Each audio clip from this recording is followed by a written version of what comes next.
I'm live.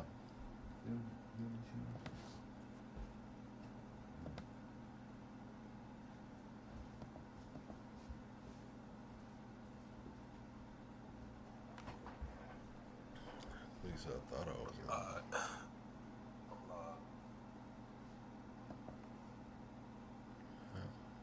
Damn, Chad.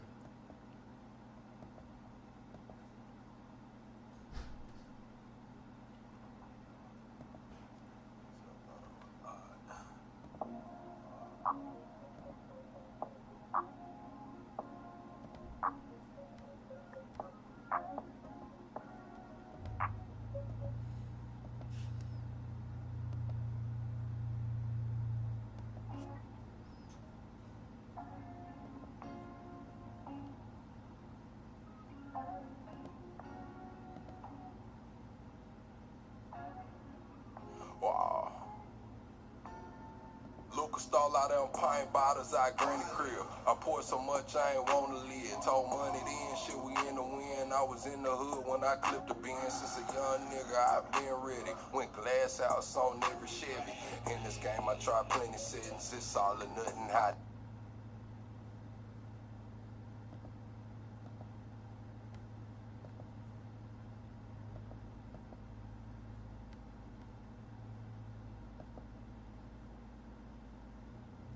Why the music stop? What going on?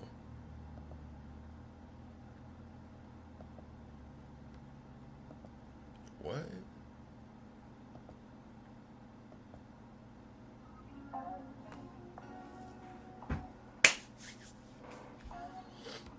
Wow.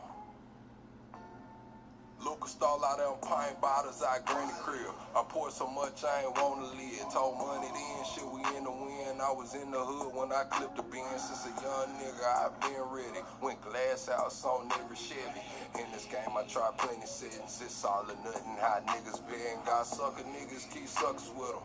One of the reasons I ain't fucking with them. Trish Tech and some more than her.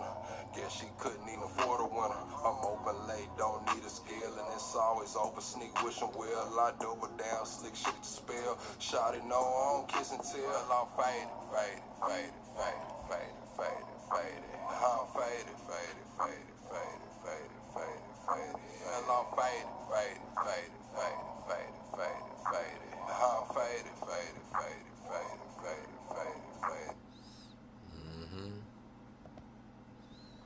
I'm a saint, but I sin. I checked in the game to win. I left, she loving me again. I let her cry out the bins and they say time heal. Mine still felt like it was yesterday. I was moving fast, probably too fast to even catch the play. Spent some night, she pack a bag, right to me, just getting gas. Coming back, I want it bad. I'ma touch it first, eat it last, it's temporary.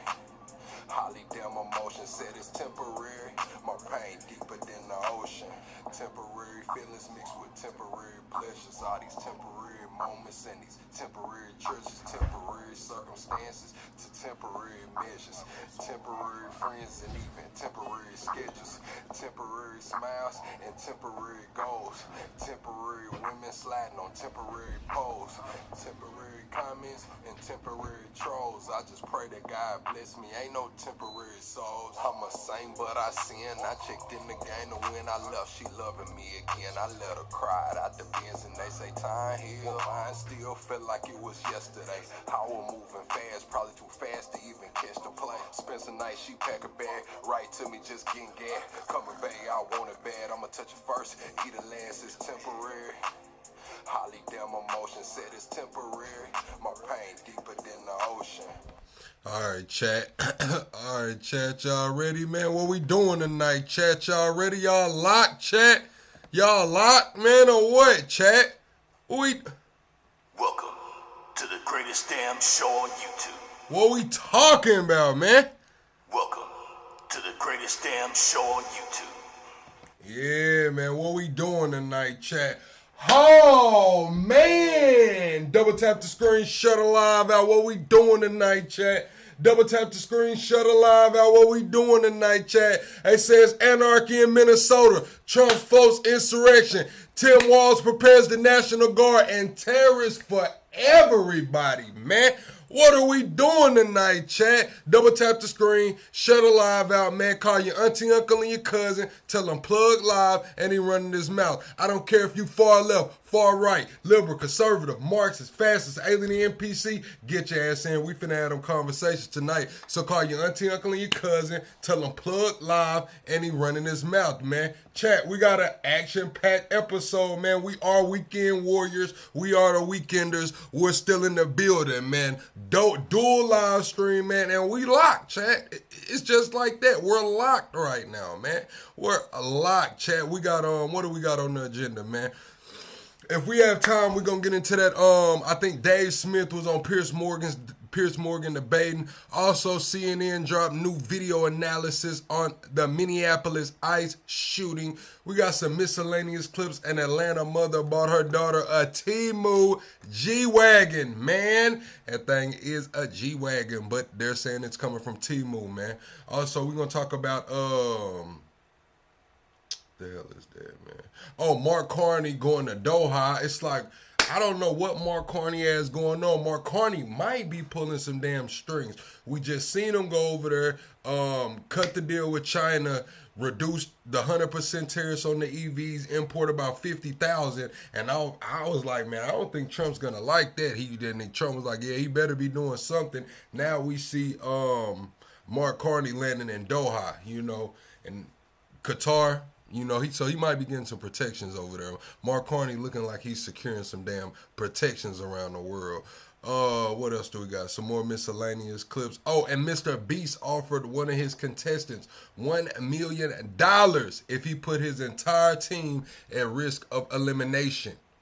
I want to know what you guys would do, chat. Would you take that $1 million under the table, or would you, play the game fair and square? What else? Oh, we got Jake Lang. They said they beat the hell out of Jake Lang in Minneapolis. I think they busted his head open or something. They said, I believe they did Jake Lang pretty bad. Also, we have resurfaced clips of MAGA girls. I think this is the 2020 election. Oh, then they have a viral clip going around of a North Korean soldier, they're saying, was on a sled, and he was on a sled going on the snow, and I guess slid into a damn landmine. He slid into a landmine. Boom. Told his ass to get back. It's crazy. President Trump also says he's suing J.P. Morgan.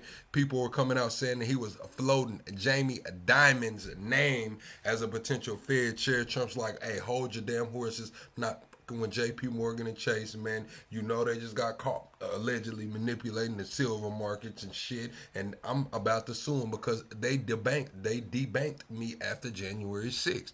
We'll get into that.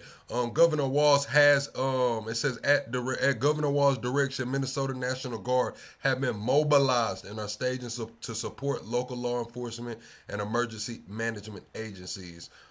Trump also released another statement. Then we got the clip above me, which is, I think that's Laura Trump. Is that Laura Trump with the damn music video, chat? Hold on, man. Let me see. Let me make sure. I damn near think it is, chat. I damn near think that's Laura Trump, the news anchor one, man. Anyway, she's doing a damn music video with, we're going to get into it. Double tap the screen, shut a live out, chat. Call your auntie, uncle, and your cousin, tell them plug live, and he running his mouth. We are trying to hit that 43,000 subscribers tonight, chat. Are we going to get 22 subscribers in here, or am I going to have to get the yelling, man? Am I going to have to get the yelling for 22 subscribers, bro? Like, we're trying to hit 43K, man. Like, what's going on? Are we locked in or not, chat? Double tap the screen, shut a live out. Like I said, we are 22 subscribers away from the next sub goal. We go live every single day. We're talking politics, current events, and entertainment, man. Politics, current events, and entertainment. So I'm going to play this clip. I'm probably about to have to cut the volume down because it's some music playing. All right, so I think this is Laura Trump, and the guy that she's dancing with is hold on. Who the hell is the guy she's dancing with? Let me see, man. Let me see, chat. Who is this guy? He's Egyptian, man.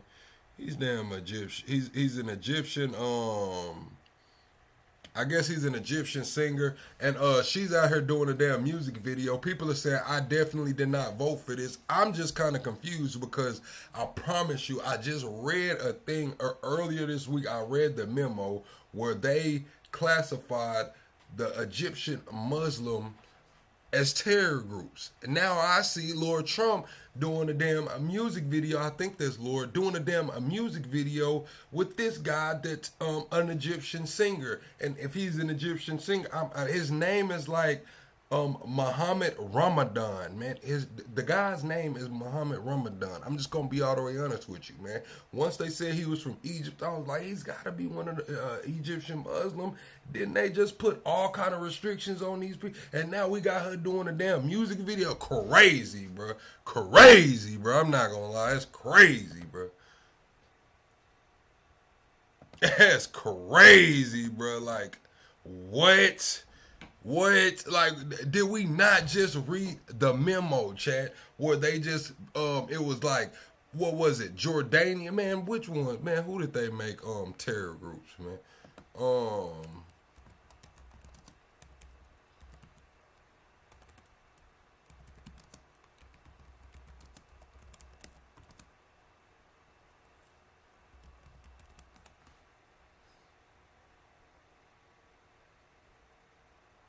All right, here you go. Lebanese, Egyptian, and Jordanian branches of the Muslim Brotherhood as terrorist organizations. This shit just happened on the 13th. We got Rubio announced the designation of Lebanese, Egyptian, and Jordanian branches of the Muslim Brotherhood as terrorist organizations. And now here we are on the damn 17th. I'm watching Lord Trump boogie on down, man, at the damn shindig or whatever you want to call it for this music video, man, with this guy. And I'm just going to be all the way honest with you. That is crazy. That is crazy, bruh. That is crazy. His name, what do you mean Muslim, brother? Man, his name is Muhammad Ramadan, bro. He's a Muslim, man. Straight up, man. He's an Egyptian Muslim. Like, and they called them a terror group, bro. That's crazy, bro. That's crazy, man. All right, we're gonna move on though, man. What y'all wanna go into? The Jake Lang situation, man? All right, let's get into the Jake Lang, man. Where is it at, man? Oh shit, before we get into the Jake Lang, I think this is a clip out there where Jake Lang was at, man. Then we'll play the Jake Lang clip next. This guy, they're saying he had an American flag hoodie on, and they snatched him up out of it, man. They made him take their damn hoodie off, man. It's crazy, chat. They're saying that they snatched this man out the hoodie, man.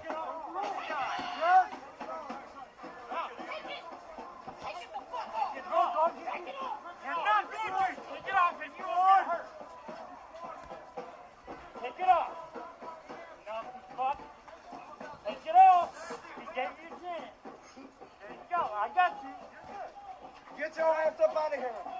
Drop.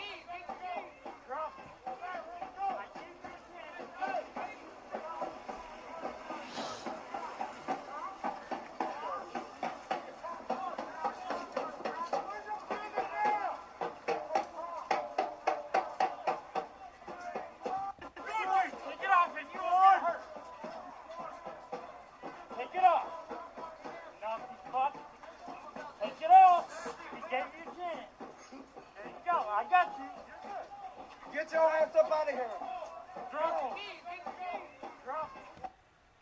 Made that man come up out that shit, man. Dang, made him come up out that hoodie is crazy, chat.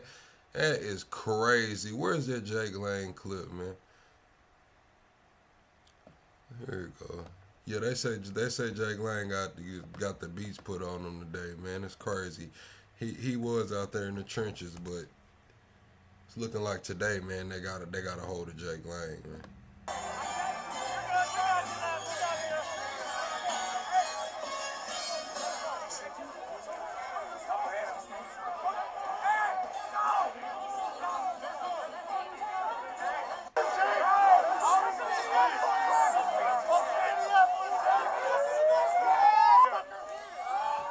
Oh, so that's the guy that they just stripped out of the hoodie. So I guess prior to stripping him out of the damn hoodie, he was escorting Jake Lang the hell up out of that sticky situation. Now, chat, Who's wrong in this situation? Are they wrong for getting on Jake Lang's ass like that, or is Jake Lang wrong for showing up and causing trouble? What's up with the H Buster?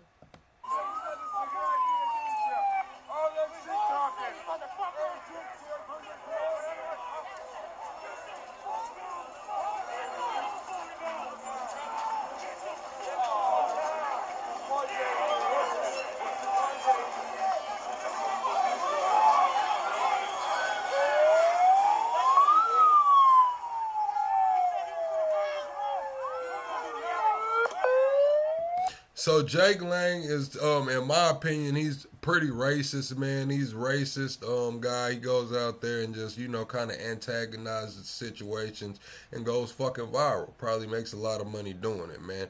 This is a consequence to that action, but some people will call him a Christian, activist. They would call him a Christian activist. Some people would, other people would just call him a flat out racist. I don't know, man.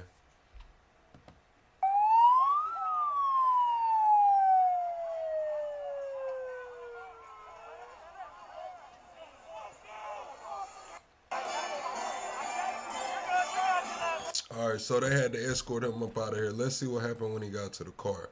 I got some footage from where he got to the car as well. Yeah, that was on Jake Lang gas. I think they said he was bleeding. It's crazy.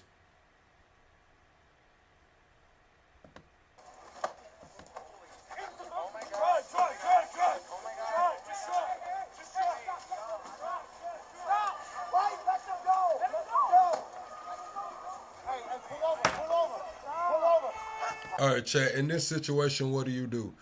If you're in the car, you know what I'm saying, and you have a mob of individuals kicking and attacking your car, you have a few people trying to help you, you know what I'm saying, like, get back.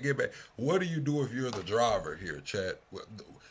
Let me know what's your next move as the damn driver with several passengers in this car with you. For one, I'm going to tell whoever is in the damn passenger seat to let the window up, man. They're in Minnesota, so yeah. Leave it. Get out of here. Leave it up. Get out of here. No. Y'all just let him leave. It's not working. Hey! We don't know him. Let him out. Let him out.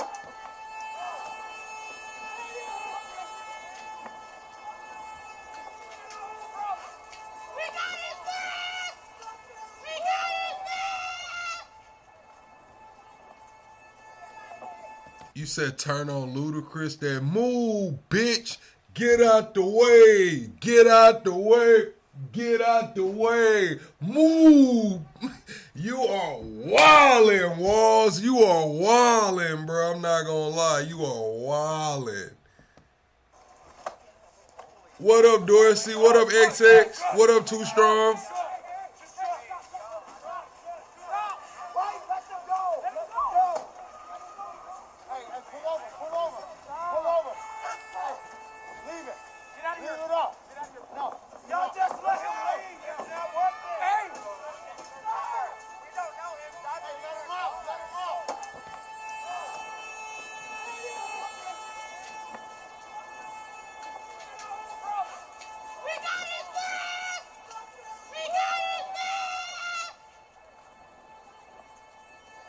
Crazy, chat.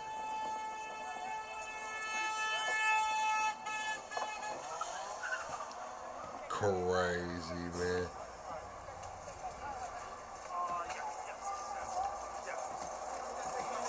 They ran after him talking about, we got his, what did they say? We got his plates!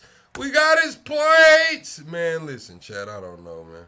Still many questions, outstanding questions about what happened in the critical moments leading up to the killing of Renee Good during a confrontation with ICE officers. Oh, so they're saying the New York Times released an analysis. A New York Times analysis sheds lights moments before ICE shooting. So this is when Miss Renee Good lost her life. We're going to cover this, then we're going to get into a couple miscellaneous clips before we get into the actual show, man. This is, what the hell is the New York Times doing an analysis for, bro? What is the New York Times doing an analysis for, man? Buzz and B, thank you for getting the membership, Buzz and B. You just got access to 300 past live streams plus some cool ass emojis. Members, show Buzz and B the emojis he got. Thank you, Buzz and B, for becoming a member. Last week. What it do, Lala? What it do, Lori? Surface, the New York Times is out with a very detailed new analysis, syncing up multiple videos from different angles, going frame by frame, and creating really the fullest video image picture of what transpired. Here's a portion of their analysis centering around the position of the officer in relation to Ms. Good's vehicle. This is from the New York Times. Cell phone is focused squarely on Miss Good. Down, shifts into drive, and begins turning to the right, away from Jim. Thank you, Buzz and B. Love you too. You said, drive, baby, drive. Thank you, Joe Mackey said, drive, baby, drive. If they were beating on his car, he would drive, baby, drive. WALZ said he would put on that ludicrous move, get out the way. I'm just going to be all the way honest with you, chat. I'm going to tell my passenger to let the damn window up first and foremost, man. Because if they reach in here and punch your damn eye out in this car, it's going to be some problems. So just let the window up, man, and we can see what's going on after that, man. Let the window, once they see that window go up, man, and that car get the, coming in gear, they going to know what the fuck going on. I'm just going to be honest with you, man. If they were beating on my car like that out there, man, hey, listen, chat. This high angle and zoom in, we can make out the agent's body and his arm filming. Also see, at the same time, he's beginning to lift his other arm. Cameras, we can see what's happening around Agent Ross. Agent is yelling orders and reaching into Miss Good's SUV. One tire spins as she continues turning right. Agent Ross is at least a few feet away from Miss Good's SUV. He does not appear to move out of the way. And I'm joined by one of the reporters who worked on that video analysis from the New York Times, Devin Lam. Devin, so that video that we just saw, what is the significance to you in that? Right, so what we're seeing in that video is the agent who eventually shoots Renee Good moving from his position near his own SUV in front of her vehicle as it's moving. So law enforcement agents are not instructed to do that. They're told the direct opposite because it places them in danger, like we see in this. It also, what you're saying in the video is that she is turning the wheel almost like a three-point turn. She had backed up, and now she's turning. Does it indicate in the video that she was? This is one of the questions. The president said that she ran over the officer. That's clearly didn't occur. Was she aiming for him? Was she trying to turn away? Right, so we can see in the video there's a split second where the tires of her car are pointed towards the agent, but it's not because she's angling those tires at the agent. It's like you said, she's in the middle of completing a three-point turn. So she was reversing with the wheel turned all the way to the left to flip the front of the car to the right, and was in the process of turning to the right. So if you play the video further, you can see those wheels are moving away. What's up, Pete? There's also the question of, was the agent who killed Miss Good, was he actually hit? That we've seen his cell phone camera video. There seems to be, a jostling of the camera. Whether that's him, it smashing against the car, I'm not sure. Well, I want to show this other video that's part of your analysis. This is also the moment many have said looks like Agent Ross getting run over. Does when watched at full speed. But looking more closely, we can see it. Why did the video? How the hell is CNN having technical difficulty? This is also the moment many have said looks like Agent Ross getting run over. Does when watched at full speed. Looking more closely, we can see in multiple angles that there's a visible gap between the vehicle and his legs, indicating his feet are positioned outside the SUV's path. The agent's left hand is still against the vehicle and gripping his phone. See as he fires, it's recording the clouds and the trees overhead, not because the agent is knocked to the ground. The other angle shows he's still standing, continuing to maintain his grip on his phone and his gun, and we see a clear and growing gap between between his body and the SUV as he fires a second shot. And that there's 4 shots. There's three. Three shots. Yeah, Okay. that's correct. So the second and the third shot, which I think we have a freeze frame maybe of or a re-racking of the second and the third shot. That's from a different angle than the first shot, and is it directly into the window? So, we're not able to establish the direct path of each bullet that was shot, but what we can see in the video is by the time that he's firing his second and third shot, there's a clear and growing gap between where he's positioned and where Renee Good has been turning, right? So the first shot looks to be a little bit more directly, potentially through the windshield, but again, we can't establish that through the visuals at this moment. But at the moment of the first shot, he has his hand on the vehicle as it's turning and pushing this direction as pivoting away, right? And you can really see that pivoting motion when he fires the second. He sidestepped that bad boy. That's all he got to say, man. He sidestepped that bad boy. You know what I'm saying? She was, turning out on him. He was in the way a little bit. He sidestepped that bad boy. And that's all I was saying, Chad, was he sidestepped her and he shot her in the face. You know what I'm saying? Whether he shot her in the face or not, he sidestepped it. You know what I'm saying? Like, shit, it is what it is. Shot her in the face. He felt threatened, shot her in the face, but he didn't have to shoot her in the damn face. That's why I say the shit should go to court and we should let a jury decide. This shit should be presented in court. All angles, his cell phone, the wife's cell phone, all angles should come. The case should be presented. The defense should be able to come forward and prove why he felt threatened and he acted inside or whatever he acted. The state should be able to come through and figure out why he may have overreacted and shit. The shit should just go to trial, man. If he was innocent, shit, it should show that he's innocent. If he was guilty, it should show that he was guilty, man. And third shot, and that gap continues to grow as she drives. Yeah, they should subpoena the hell out of her, that wife phone. Y'all are saying that the wife has another angle that she fails to release. Yeah, subpoena the hell out of that phone, man. Let's see all that shit. Becomes more of a firing for the side. I want to play another piece of your analysis that shows. Let's play this next one. It's at this point in the cell phone video where it first looks and sounds like the agent's getting knocked violently. I see a lot of y'all saying Ross was right 100%. You only have a split second to act on your life. That's for the courts to decide. That's not for us to decide. That's not for just say, hey, it's not going to be presented. If this was a regular cop or if this was something like that, they would have to put their badge down, man, for a minute, whether it's paid leave or unpaid leave, man, and this shit would go to court, man. It is what it is. That's just how I feel, or I think the situation should go, man. If he was 100% right, it should hold up in court. If he was 100% right, it should hold up in court. If he was not right, it should not hold up in court. I thought that was the American way. I thought that was the American way. On the other camera, we can see what's happening. Here is Agent Ross aiming at Miss Good.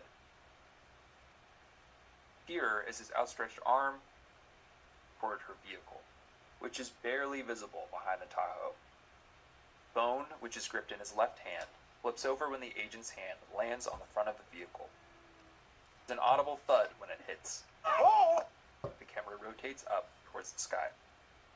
And while it appears the agent's getting knocked over, we can see that's not the case from the other angle. He's standing with his hand near the headlight, his torso and legs away from the vehicle. So that knock in the agent's camera, which when you first hear it, it sounds like he's being hit.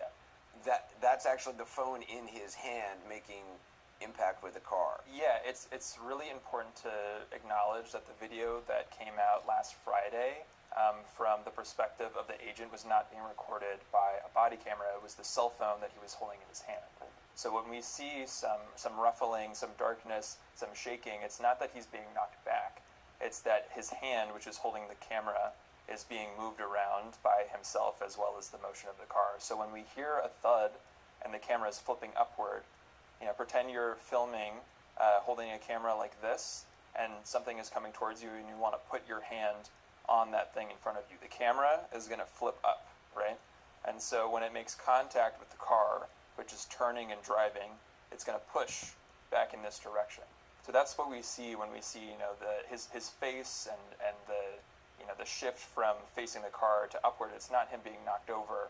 It's his the motion hand is of on the his vehicle, hand. and it moves toward his chest as Yes. the car is moving, but his legs are Yes, so back. he's positioned back, kind of leaning forward like this, but his legs are out of the path of the vehicle, and he's trained on Renee Good that entire time. If you watch the video, his shooting hand is remarkably stable throughout that entire portion, and even What it do, after, Top Cat? this contact with his hand, despite being on a slippery road and making contact with the vehicle, he's still on his feet. He's sliding a little bit, but he hasn't been knocked to the ground. He hasn't lost a grip on his camera, and he has not, stopped aiming directly at Miss Good. Devin Lum, appreciate it. Thanks very much. You can find the full video on the New York Times' homepage. It's fascinating. Take a look. All right, chat. We're gonna hear from her ex-father-in-law. I believe he's the one that said that he just is upset Miss Renee wasn't right with the Lord when she left this world. I don't know, man. I haven't watched it, but just from reading the headlines, he might be like a little, upset that Miss Renee left his, I guess his son and got with that woman, man. Well, it has been over a week since the tragic death of Renee Good in that ICE-involved shooting in Minneapolis. And as violent protests continue, Good night, Minneapolis, we just showed you Pryden. from last night. Renee's former father-in-law Thank you, Pryden. is speaking out about her death and urging both sides to look to God after the loss. Ackland Sr. joins us right now. Tim, good morning to you. Good morning. Praise the Lord. Indeed. Thank you for joining us. I know this is a tough time for your family. Your son, Tim, was married to Renee before he passed away a few years ago. That's correct. I know you've seen the video. I didn't know his son passed away. I didn't know he passed away. I figured they had got a divorce, man. Prayers to him for losing his son. Oh, that's crazy. Of what happened, you talked to your family, you've spoken to people. What happened? What happened that day? Just a whole bunch of bad choices. What's up, Dom? I mean, we've all seen and felt the short of glory of God. We've all made bad choices, and myself, I made multitudes of bad choices. And Trump's got a responsibility to take care of the country. I mean, God has put him in charge, control, but he's got to do it through the Lord. I think he's doing a great job. It's his responsibility to protect, God's people in America. And I have no blame for anybody. I want to be a peacemaker. I just believe that, the Bible. I heard somebody say earlier that this is a spiritual warfare, and it is. It's not political. It's spiritual. The Bible said in the last days, it'll be kingdom against kingdom and nation against nation. And we'll see the wars and rumors of wars and the hurricanes and tornadoes, and it's all happening. It's really.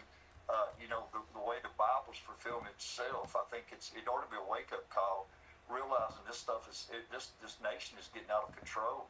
Yeah. Unless people turn back to God or repent, it's going to keep getting worse. And Tim, I understand you don't blame anybody. You don't blame her. You don't blame ICE. You don't blame anybody. We could blame. Do we blame Trump for trying to get the illegal immigrants out of here? I mean, do we blame Trump for bringing ICE over here? I mean, the agent himself. I mean, from my understanding, he'd been ran over before or something. I mean, OG, what it do? Blame Renee for even being there. I mean, there's just a whole lot of bad choices. But here's the thing. That's why we all. The Bible says, trust the Lord with your whole heart, not to lean on your own understanding, acknowledge him in all ways, and he shall lead and guide our paths. I love Renee. She's a family member, an awesome person. The Bible says, he that not taketh up the cross, deny himself every day, and following him is not worthy of it. Was she following the Spirit of the Lord to be there? Praise God. Maybe if she would just opened up the door, and let them, stuck her hands out. She had a great spirit on her face. I mean, there's so many things that could have changed the whole situation.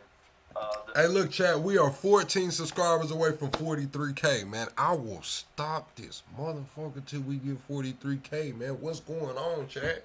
Double tap the screen, shut it live out. We go live every single day over here talking politics, entertainment, and current events. We are 14 subscribers away from 43,000, chat. What we gonna do, man? Y'all locked in or what? The agent, praise the Lord, if I seen the video, where it did hit his leg. I mean, at that flash, I mean, who knows what anybody would do. Right. So, it's not about the blame game. It's about really just everybody coming together and just going to God for. What this man's saying, I don't think he's wrong. I don't think he's wrong. But I don't think that's the reality of the situation. With so much that's gone on over this past year, with so much of from Charlie Kirk to the officials getting unalived in Minnesota, to the guy going downtown or in New York, Fifth Ave, he walks into the NFL building, to the guy in the Ford Lightning running over everybody in New Orleans, to the Trump Tower bombing. Like, it's been a crazy year. And when we see something like this happen, federal law enforcement shooting Miss Renee Good in her face, yes, we do need to tone it down on both sides, but it's just not the situation. Him saying nobody's at fault, that's just not going to be the situation right now. People are going to say the ICE agent was at fault. People are going to say Miss Renee Good was at fault. This is just a situation to where it's so much emotions tied to it, and I know he probably has more emotion and more vested in this than all of us. I just don't think that's the reality of the situation. This is going to be an ongoing situation about who was at fault, and if it doesn't go to court, it will forever be a ongoing situation about who was at fault. For country and our nation, and for a president, Sure. that's what I see. And Tim, I know you couldn't see it, but we were just showing some images of your son with Renee when they were married, before your son died. Yeah. I know they had a child, your grandson. He's 6 years old. Absolutely. Who's taking care of him? Where is he now? Well, I think his parents and the lady Rebecca is taking care of him, and we're praying, to get some kind of legal custody that we can be in charge. We don't want to take him from anybody. Sure. I mean, but that's what we're. I've got 11 or 12-year-old kids that can quote you 40 Bible scriptures, and my kids at 11 to 12 years old has never heard me say a curse word in their whole lives. Yeah, I bet. I mean, in my house, we really serve the Lord. He's not trying to hear that. Before we go, The Fox News host was not trying to hear that, man. He was trying to rush him the hell up off of that show. I'm sure you've seen the images out of Minnesota where there's protesting every night. What is, as Renee Good's father-in-law, what would you say to the protesters who are protesting and being activists in her name? Well, again, I would, the Lord tells us so many times to be still and know He's God. If we'd spend more time in prayer instead of trying to do things on our own, I think that we'd have a whole lot better outcome. Amen to that. Senior, sir, thank you very much for joining us today. Okay, so we're gonna look. They have released. I guess they released the official report. So we're gonna go over this clip where they're talking about the official reports. I believe Miss Renee was shot also 3 times. Details about the shooting death of Renee. I believe she was. The reports have confirmed. I think she was shot 3 times. By an ICE agent, and senior investigative reporter Jennifer Merrill's been following that. I know you uncovered some things. Yes, absolutely, Frank. And we've been poring over documents that we obtained from the city of Minneapolis. And according to first responders, Renee Good was shot at least 3 times. The Minneapolis fire report says life-saving measures went on for nearly an hour.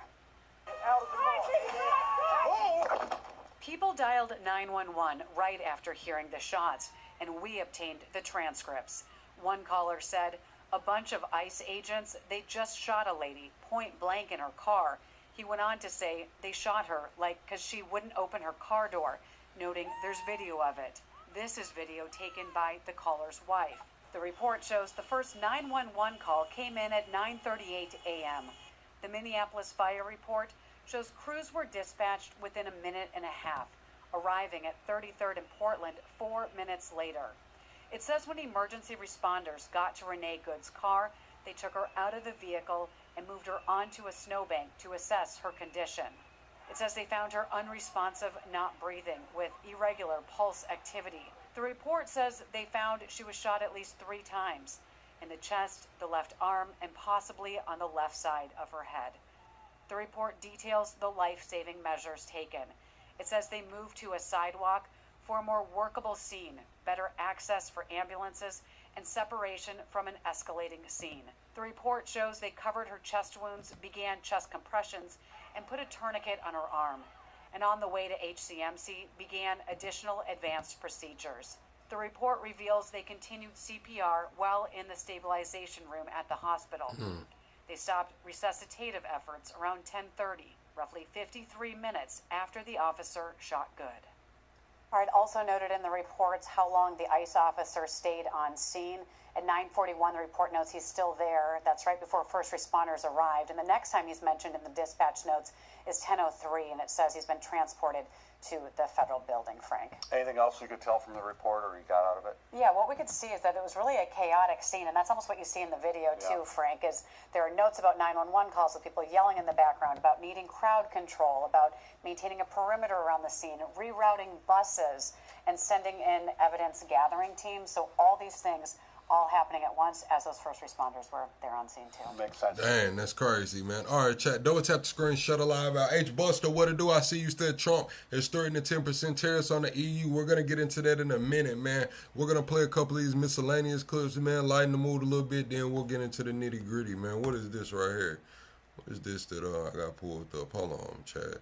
Oh, this is Mr. Beast, Chad. So they're saying Mr. Beast offered this guy $1 million if he puts his entire team at risk of elimination. And I want to know, Chad, what would you guys do? Would you have taken the money and ran? If Mr. Beast offered you $1 million wire to sell out your damn teammates that you met on this game show, what would you do, man? Come on, if you press that button, I will wire you $1 million. He didn't even wait for him to finish dollars, bro. If you press that button, I will wire you $1 million. Man, he could have said dogs, Chad. He could have said dogs, Chad. Honestly, he could have said dogs. JT, you slimy. I'd have gave you some money if you was that desperate. You look real bad in front of God, in front of your comrade on this team. You look super bad. We don't respect you no more. I don't got nothing to say for you. Guys, come on. If you press that button, I will wire you $1 million. That's crazy, man. What would y'all do, man? $1 million, man. She mad as hell at him because he took that $1 million, Chad. I'm not gonna lie. All right, Chad. Now we got this opera, man. I don't know who the hell has this opera out here singing this crazy shit, Chad. But this threw me for a loop right here. I'm not gonna lie. This threw me for a loop when I seen them singing this, bro. My neck, my back, lick my pussy and my crack. There's no way they got them singing this shit in the opera, chat. Like, who commissioned this shit, man? Who is paying for this shit, man? These folks to sing this, bro. My neck, my back, lick my pussy and my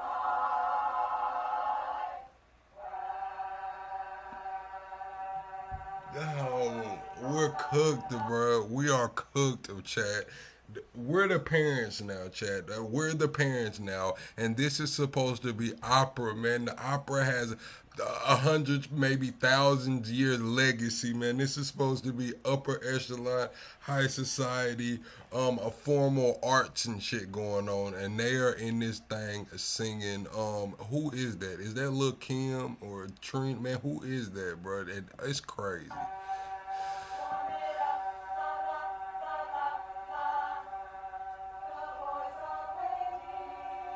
We're cooked, bro.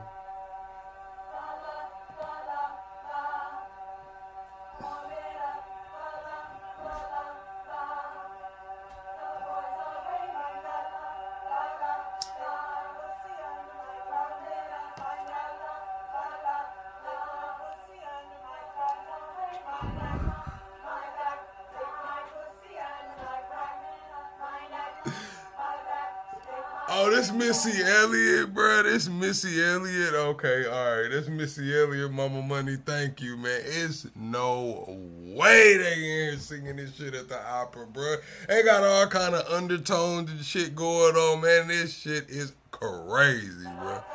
Yes, you said she's like 75. The lady over here on the right, yes. Let me see, bro. If I see this woman mouthing the word, man, listen, bro, this is crazy. She is, bro.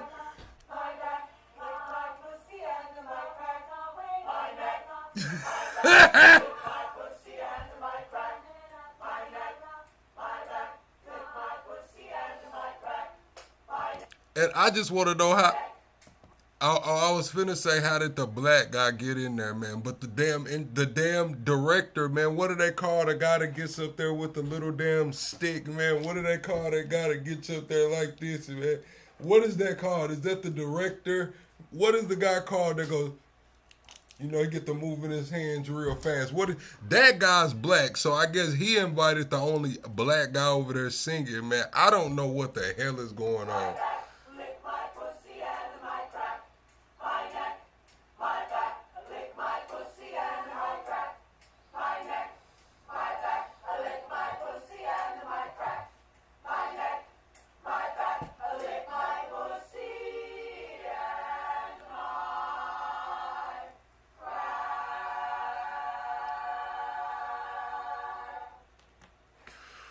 Man, they dead ass wrong for this shit, man. Composer, orchestrator, choir leader, man, they dead ass wrong for this shit, bro. Chat, I can't make this shit up, bro. Like, that shit took me for a damn loop, bro. I was like, ain't no way. We're cooked, bro. We're cooked, man. Imagine paying $55 to go down and see a damn orchestra, man. And they got the all of this shit going on, man. I'm talking about all of this opera, not an orchestra, opera. I don't know why I keep calling it an orchestra, man. Opera, man. And they bust out singing "My Neck, My Back, Lick My and My Crack," man. What, bro? What if they brought the kids in there, man? What if they brought the kids in there, bro? What? That shit got to come with a disclaimer or something, bro. All right. Now, I don't know how the fuck OG did this, man.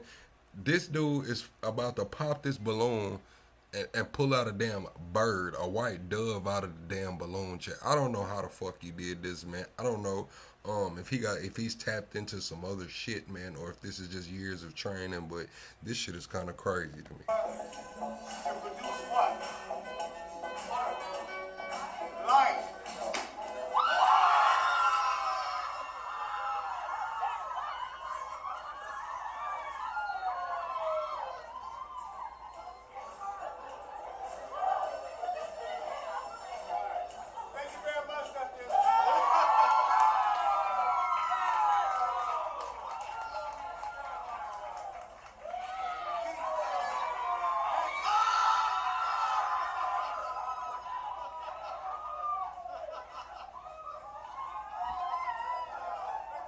I forgot the shed and feathers and shit. Chad, how did he turn that one bird into two, man? Was they stacked together or something, man? How the fuck he turned that one bird into two, bro? Chad, I'm lost, man. This is where he threw me off. See, when he popped the balloon and the damn bird came out of the balloon, I was like, oh shit. But when he split one into two, man, re-rocked that thing, man, took it to the cup, Chad, I don't know, man. He got some damn overs off a damn bird. I've never seen this happen before.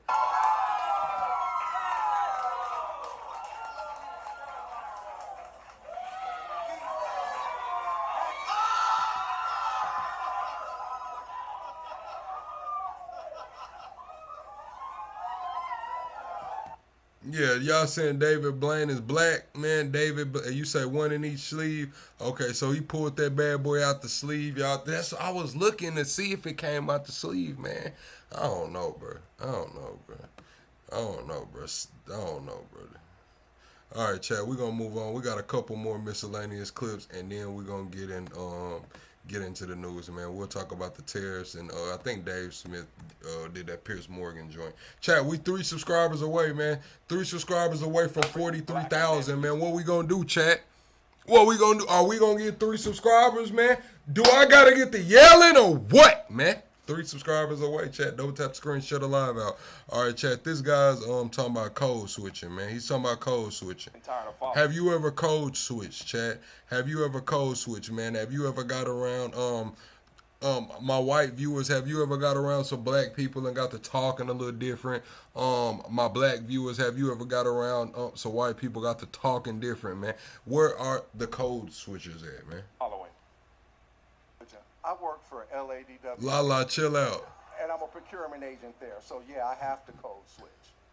So you want to imagine what it... Carter, NJ Reviews, you say you ain't subscribing? Don't then, nigga. So what? Don't. Fuck you. Like if you didn't have to. Oh, my God. If I could just do my job as the nigga that I am. Give us your job as the nigga you have to be. Set the stage, and then we want to see what it's like if you could be the nigga you really are.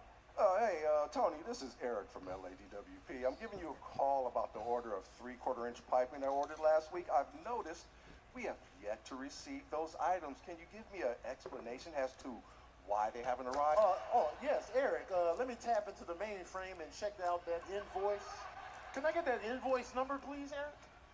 Listen, Tony, if you check the email I sent you just previously, you will find that the invoice number and the order number are at the bottom right-hand corner. I really do need you to explain to me why the items haven't arrived. I have customers that are applying pressure to me because we're holding up operations. Now we're starting to affect public safety, and I have to answer to Mayor Bath. All right, Eric, we're going to start over. And you're going to be the real nigga Eric Corduroy Jacket. Nah, I didn't think it was serious, Carter. If I thought it was serious, you know I would have kicked you up out of here, man. Come on, man. It was just a little, you know what I mean? Fuck yeah. You know, Carter, I know you be in here, man. Court force is on. At work, same problem, same issue, full black like you want to be. Can I also be the real nigga that I am? Full niggas on both sides. Full niggas on both sides? All right, nigga, send me that email, nigga. Hey, Tony, what's up, man? Thank you, Todd. What up, dog? Man, where the hell is the goddamn piping? I got these motherfuckers all on my ass, bro. Wait, first of all, lower your case, nigga. Hey, look. What's the case number, nigga? Shit. My nigga, don't you read your goddamn emails? That's what we do. That's how you feel? Nigga, how you feel? Nigga, I got pressure right now, bro. Where the fuck is the piping? All right, nigga, since you whining this shit, what's the email you sent it from? I don't see it. Nigga, you only got one email and one job. You fucking with my lunch break right now, my nigga. I see it. It went to the junk mail, you whole ass nigga. I see it. I'm gonna send it in tonight, man. You gonna get it by the end of the workday. That's that same bullshit you ran on me last week, nigga. You always late on the piping, bro. Hey, nigga, man, fuck you, bro. Hey, look, nigga. Check this out. You want that check, right? Yeah? Yeah, you overcharged me for the piping any goddamn way, nigga. Touche, nigga, touche. So can you get me the goddamn piping, bro? All right, man, I got you, man. Goddamn, man. You ain't got to cuss me out like that. Look, my nigga, I'm under pressure. I tell you what, I'll roll up something. I'll come through. We'll blow one. You feel me? We got to work on our shit. Say less. But nigga, you can't keep hemming me up like this, nigga. You can't live with that, man. My bad, dog. My bad. Them niggas is funny, man. Thank you, Karen. I hope you're having a good day, Karen. Double tap the screen, shut the live out. SVJ, I don't know what the hell is wrong with you, man. If you don't like the video, swipe up on the live, man. Complaining ain't gonna get you nowhere over here, but talk a little crazy too. You can talk crazy back when I open the phone lines though. All right, Chad. They saying this lady got her kid a Timu Benz, man. Sure. This supposed to be the G-Wagon, man. They saying this don't look like the G-Wagon. So I don't know if this is supposed to be like road ready or if this is an off-road. I don't know, Chad. Maybe, I don't know, Chad. Maybe they put a body kit on a Kia Soul or something. I don't know. My grass be disappearing, but yeah. So I'm about to go wake everybody up. All these leaves just keep on falling. I'm about to go wake everybody up so they can open everything. But yeah. Let's kids keep trying to sneak out here. I don't want nobody to sneak out here.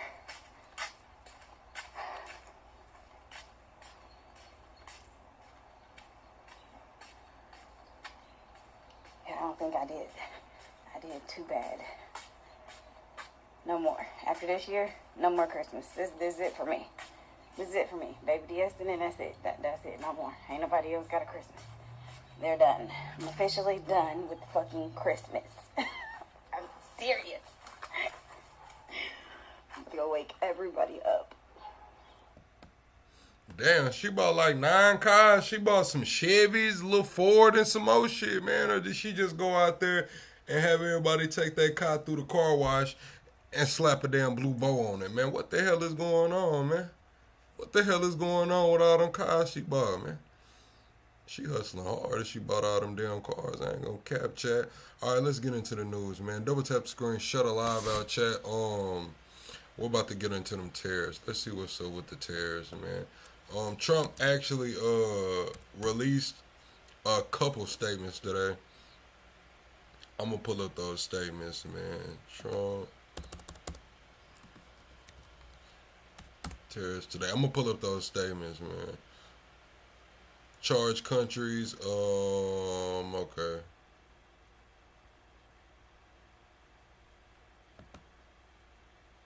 So he's finna put a 10% tariff, and then he's gonna go up on it. All right, I got the clip right here. Double tap the screen, shut a live out, chat. We just hit the sub goal, man. Shout out to 43,000 subscribers, chat. Shout out to 43,000 subscribers. I thank everybody for rocking with us, pulling up on us, man. We are gonna keep grinding, man. We're gonna keep continuing to show up and show out, man. 100K, we are on the way, man. Let me see what I got the clip pulled up. Let me get into Trump and his articles. This is what he said today. Trump via Truth Social. I'll pull that bad boy up for y'all. Man, y'all gonna have to trust my reading though, because the text will probably be small, man. Y'all gonna have to just trust my reading, chat. The hell is going on, man? Damn, chat, hold on.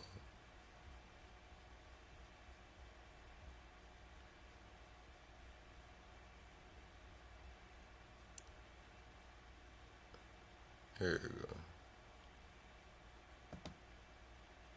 Alright, chat, yeah, y'all just gonna have to trust my damn reading, because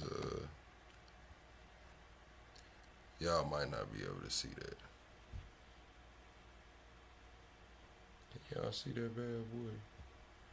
Nah, y'all can't really see it. Alright, chat.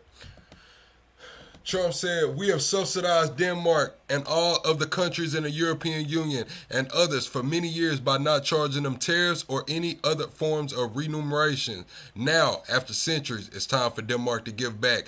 World peace is at stake. China and Russia want Greenland.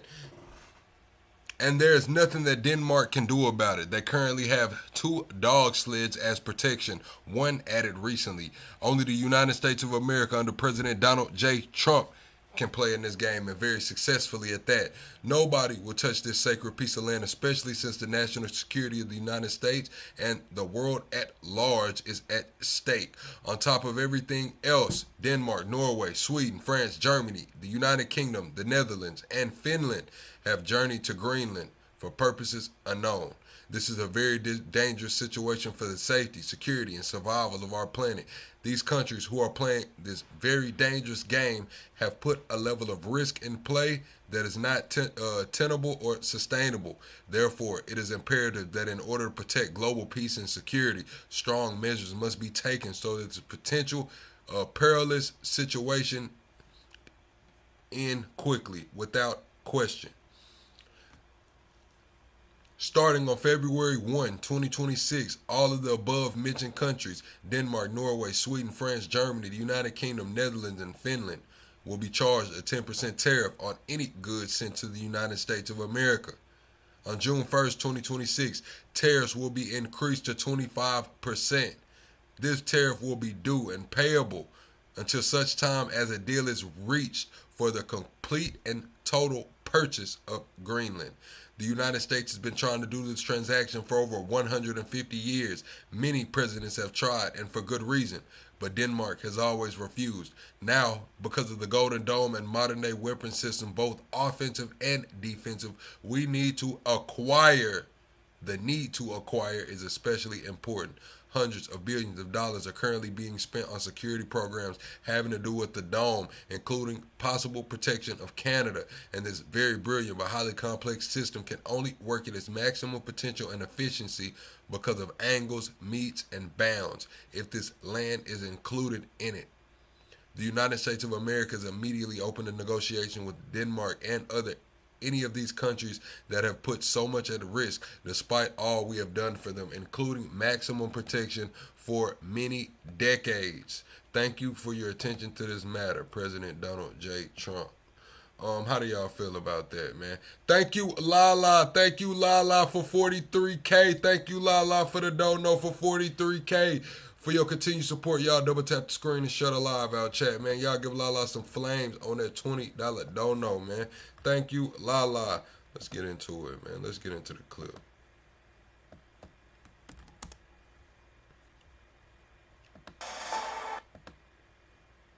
Damn. All right, chat. Yeah, we finna get into the clip. Before we get into the clip, where is this shit at? Thank you, Lala. Where my drop at, man? Welcome to the greatest damn show on YouTube. Welcome to the greatest damn show on YouTube. Thank you, Lala, for your continued support, man. Let's get into this clip.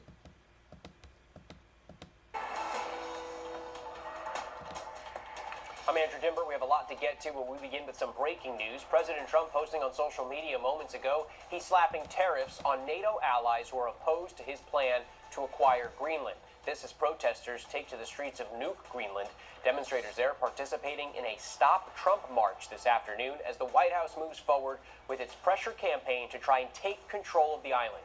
ABC's senior White House correspondent Selena Wang joins me now live for more on this. Selena, what do we know about these new tariffs, and what else did the president say in this post? Yeah, Andrew, so the president making this announcement on social media just moments ago, announcing that the U.S. is going to impose tariffs on these European countries that have rallied to the support of Denmark and Greenland over President Trump's escalating attempts to take control of the Arctic territory. The president saying in his post that these tariffs will go into effect on February 1st and that he'll raise these tariffs to 25% in June unless, quote, a deal is reached for the complete and total purchase of Greenland. Now, this applies to Denmark, Norway, Sweden, France, Germany, the UK, the Netherlands, and Finland. Now, these are top allies of the United States. They're part of the NATO alliance. Remember, Greenland is a territory that has long been controlled by Denmark, which is our NATO ally. These countries also have sent a group of troops to Denmark, again, to Greenland in support for Denmark and Greenland. Now, President Trump has been ramping up his rhetoric. H-Buster, why do you hate NATO, H-Buster? What's the reason for you to hate NATO? Around trying to take control of Greenland for several weeks now, and the president has refused to rule out the use of force, though the president is saying in this post that the attempt here is to acquire Greenland. But both Denmark and Greenland have made it very, very clear that Greenland does not want to be under U.S. control and that the territory is not for sale. In the post, the president goes on to say that, quote, these countries who are playing this very dangerous game have put a level of risk in play that is not tenable or sustainable. He said that the U.S. is open to negotiations with Denmark. But important to note here, it's unclear what kind of authority the president is using to impose these tariffs. And there's also a group of senators in Greenland right now. What are they trying to achieve? Yeah, there's a group of bipartisan senators in Denmark right now, having conversations with both Denmark and... Yes, James Mitchell, we do need health care. Do y'all think this is a good idea or a bad idea to put the tariffs on those 8 countries, man? I see a lot of y'all saying Trump has lost his mind. Some of y'all saying it's good, man. Do y'all agree or disagree with this? Would y'all rather, him just go over there and say, hey, look, we annexed it? Or do y'all think this pressure is better, man? I don't know, chat. Y'all let me know. I'll give my thoughts and opinions when y'all call in.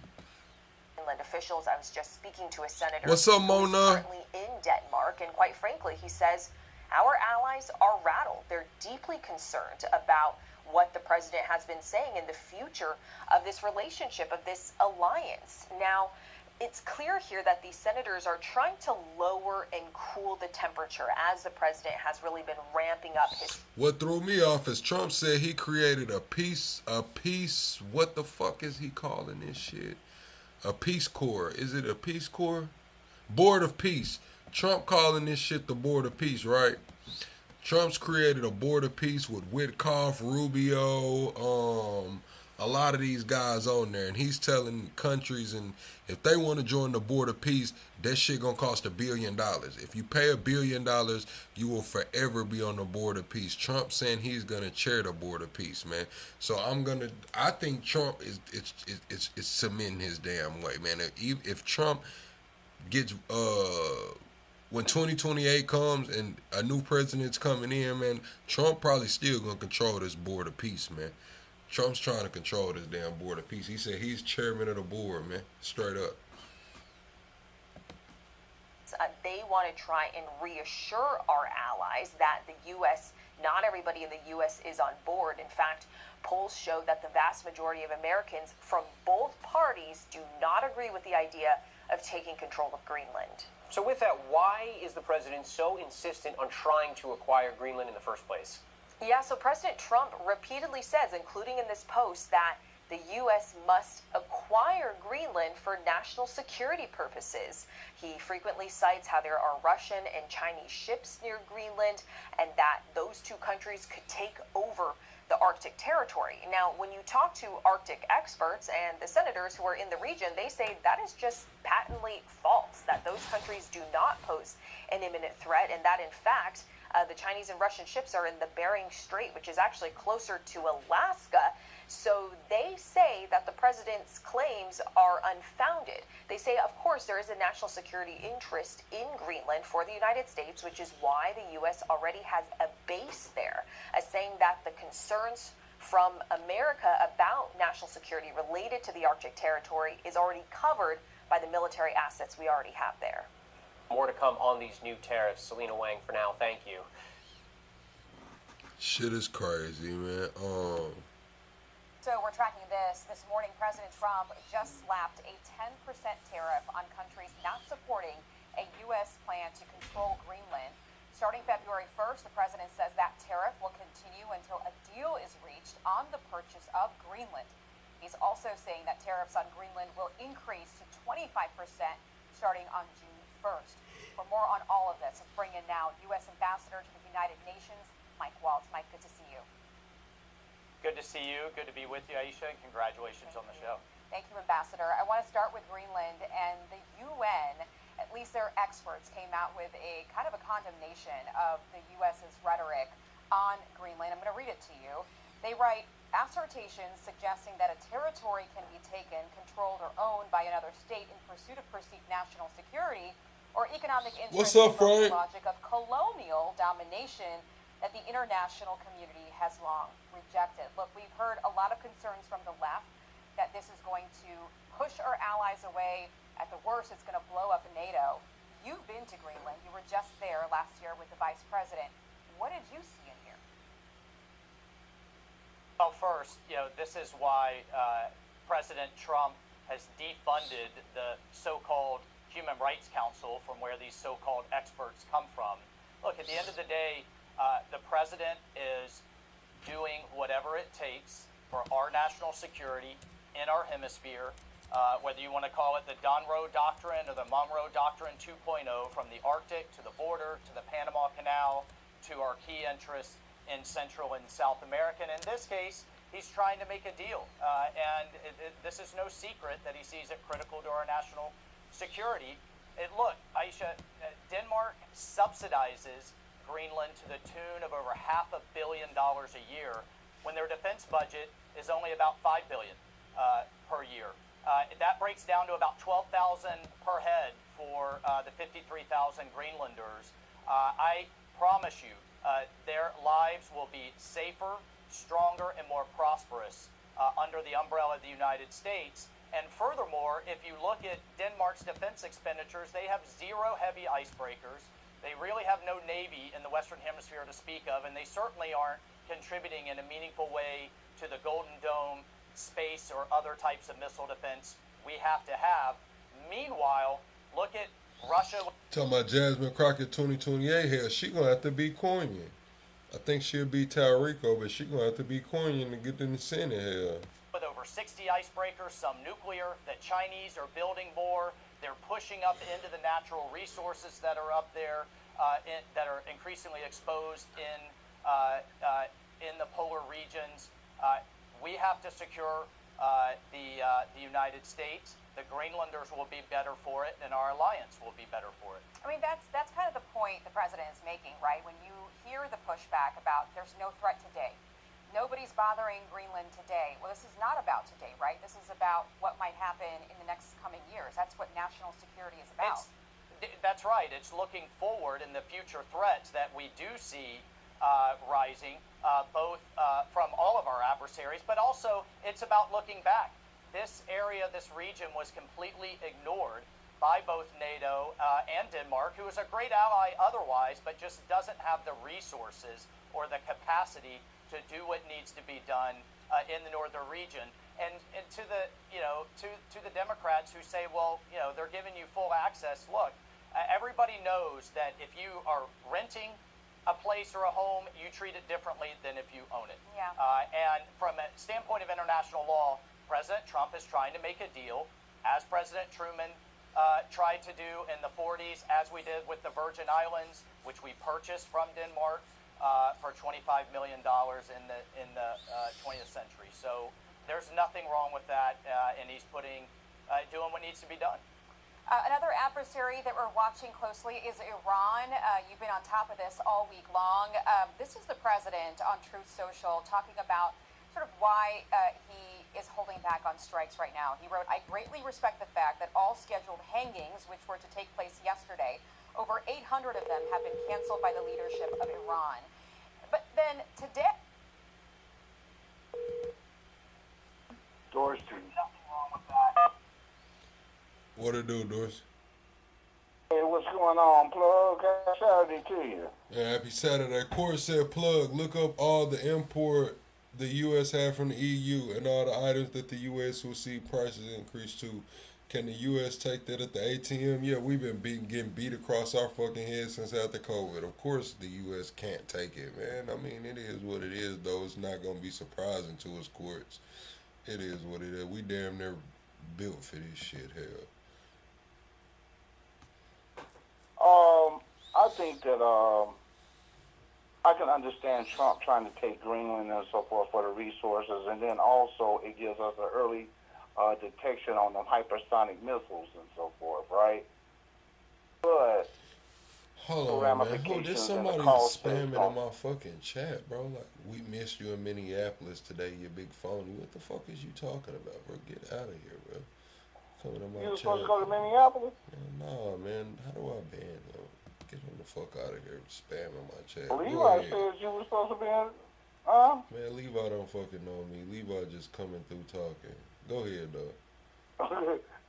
Okay. So I just think that the time that Trump is wasting with this Greenland idea and so forth, we could build 10 aircraft carriers, 100 destroyers with the, what's that thing called, the Gold Dome or whatever it is? The Golden Dome. We could equip the Golden Dome. We could equip our ships with the technology to deter against that and have them out there on the ocean. If you want to have a ring of ships to protect the United States coast and so forth, it's cheaper to do that than to go to war with NATO over Greenland. Makes no sense. But that's still a temporary solution to a permanent problem. Acquiring Greenland would be a permanent solution to a problem. If you just want to sit out there, maritime, that's okay, like we just gotta be honest. They said we were spending what $7 to $5 to $7 million to operate outside of Venezuela with those ships. So if you talking about doing the same thing for the whole Arctic, we can put a even bigger price tag on that, and then this will be ongoing. They were out there for a couple months laying on Maduro ass. You're talking about some shit that's probably gonna be shit ongoing forever. Yeah, but he gonna put the tariffs on us. Shit, we the one who got to pay the damn tariffs. Like, they gonna pay them. And the Mercedes-Benz gonna get already has got tariffs on it, so now you're gonna put an additional 10%? The fuck is you talking about, Mercedes-Benz, Dorsey? I thought you was America first. Shouldn't you be going to buy a Ford anyway? Shit, it's about Dorsey first. Nigga, I Right, ain't trying to spend all my money on Trump on When some you was just bullshit. talking about how good it was supposed to be to bring the auto industry back to America, now that he's slapping the 10% tariffs on those German engineering cars, shit like that, man, all imports, man, go buy your ass a Ford. Nigga, I don't want no Ford. Nigga, I got a Honda. Nigga, I ain't thinking about no damn Honda. Now, I think Japan probably go along with Trump because they like, shit, we'll sell more Hondas. Okay, and what's the other one? Acuras. As far as me agreeing for us to waste our time and then go to war with people who's supposed to be our allies, I mean, yeah, if they want to give up Greenland, cool. If the people of Greenland say they don't want to be a part of Denmark no more, cool. But to just go there and say, oh, well, I'm just going to take some shit and regardless of the cost and so forth, nah, that don't make no damn sense, because now the economy is already kind of like on weak, on wobbly legs. So now you finna add some more tariffs? Yes, Dorsey. I told you before. Trump's not gonna make any concessions on Greenland, man. He's gonna listen. He's gonna put the squeeze on their ass. I just didn't see it coming this way. Yes, the tariffs is crazy. 10% tariffs going to 25% tariffs. I guess we won't be eating damn fish and chips too damn much. I don't know, man. Whatever's going on, would you rather this or him send people over there to annex Greenland? Because we know he's not making concessions. He dropped the damn Monroe Doctrine 2.0. He's trying to get the shit, man. Okay, so I understand what you're saying, but I'm looking at it this way. Look, so what if they don't capitulate? So then you're going to have to escalate it. You know, you're going to have to start. No, he said it's going to be, it's going to be in effect. If it's going to, we just won't be buying shit from over there. We're just going to have, us as consumers are going to have to adjust what the fuck we're doing. Because he said the tariffs will remain in effect until they agree, until the purchase goes through. Starting at 10% on February 1st, going to 25% on June 1st, and it's going to remain in effect until the U.S. acquires Greenland. So shit, just plan on not buying shit from over there, man. It is what it is. Okay, so, you know, I can wait 3 years when his ass get out of office and the Democrats get back in office, and then shit be back to regular. Because all he's doing is making the Republican Party look stupid. Like I said, man, only reason I voted for Trump was to get rid of immigrants. Well, not immigrants, illegal immigrants. Other shit he doing, nah, I can't. But you know, if he gonna be gangster, if that's the policy he gonna go, then y'all go ahead and ride in the car if you want to. Into, like, remember, Dorsey don't pay taxes, so y'all go ahead and do what the fuck y'all gonna do. You know, I'm down with the U.S. and I love America, but hey, man, if y'all want to follow that dumb shit, go for it. I'm gonna be here whether y'all, you know, when the shit change up, I'm still gonna be here. That's why I live in California, to buffer myself against idiots. Shit, I ain't trying to hear that shit. I'm just keeping it real. I drive a Honda. Damn car there is. Fuck a Ford. Fuck a Chevy. Oh, pieces of shit cars. They want you to pay top price for a shitty car. Got me fucked up. So, you know, I'm American. Americans believe in buying quality shit. And if you let the corporations come with these shitty ass products and then you trying to force that shit down Americans' face, nah, we ain't going for it. We'll sit out, wait 3 more years, and we'll vote that motherfucker out of office.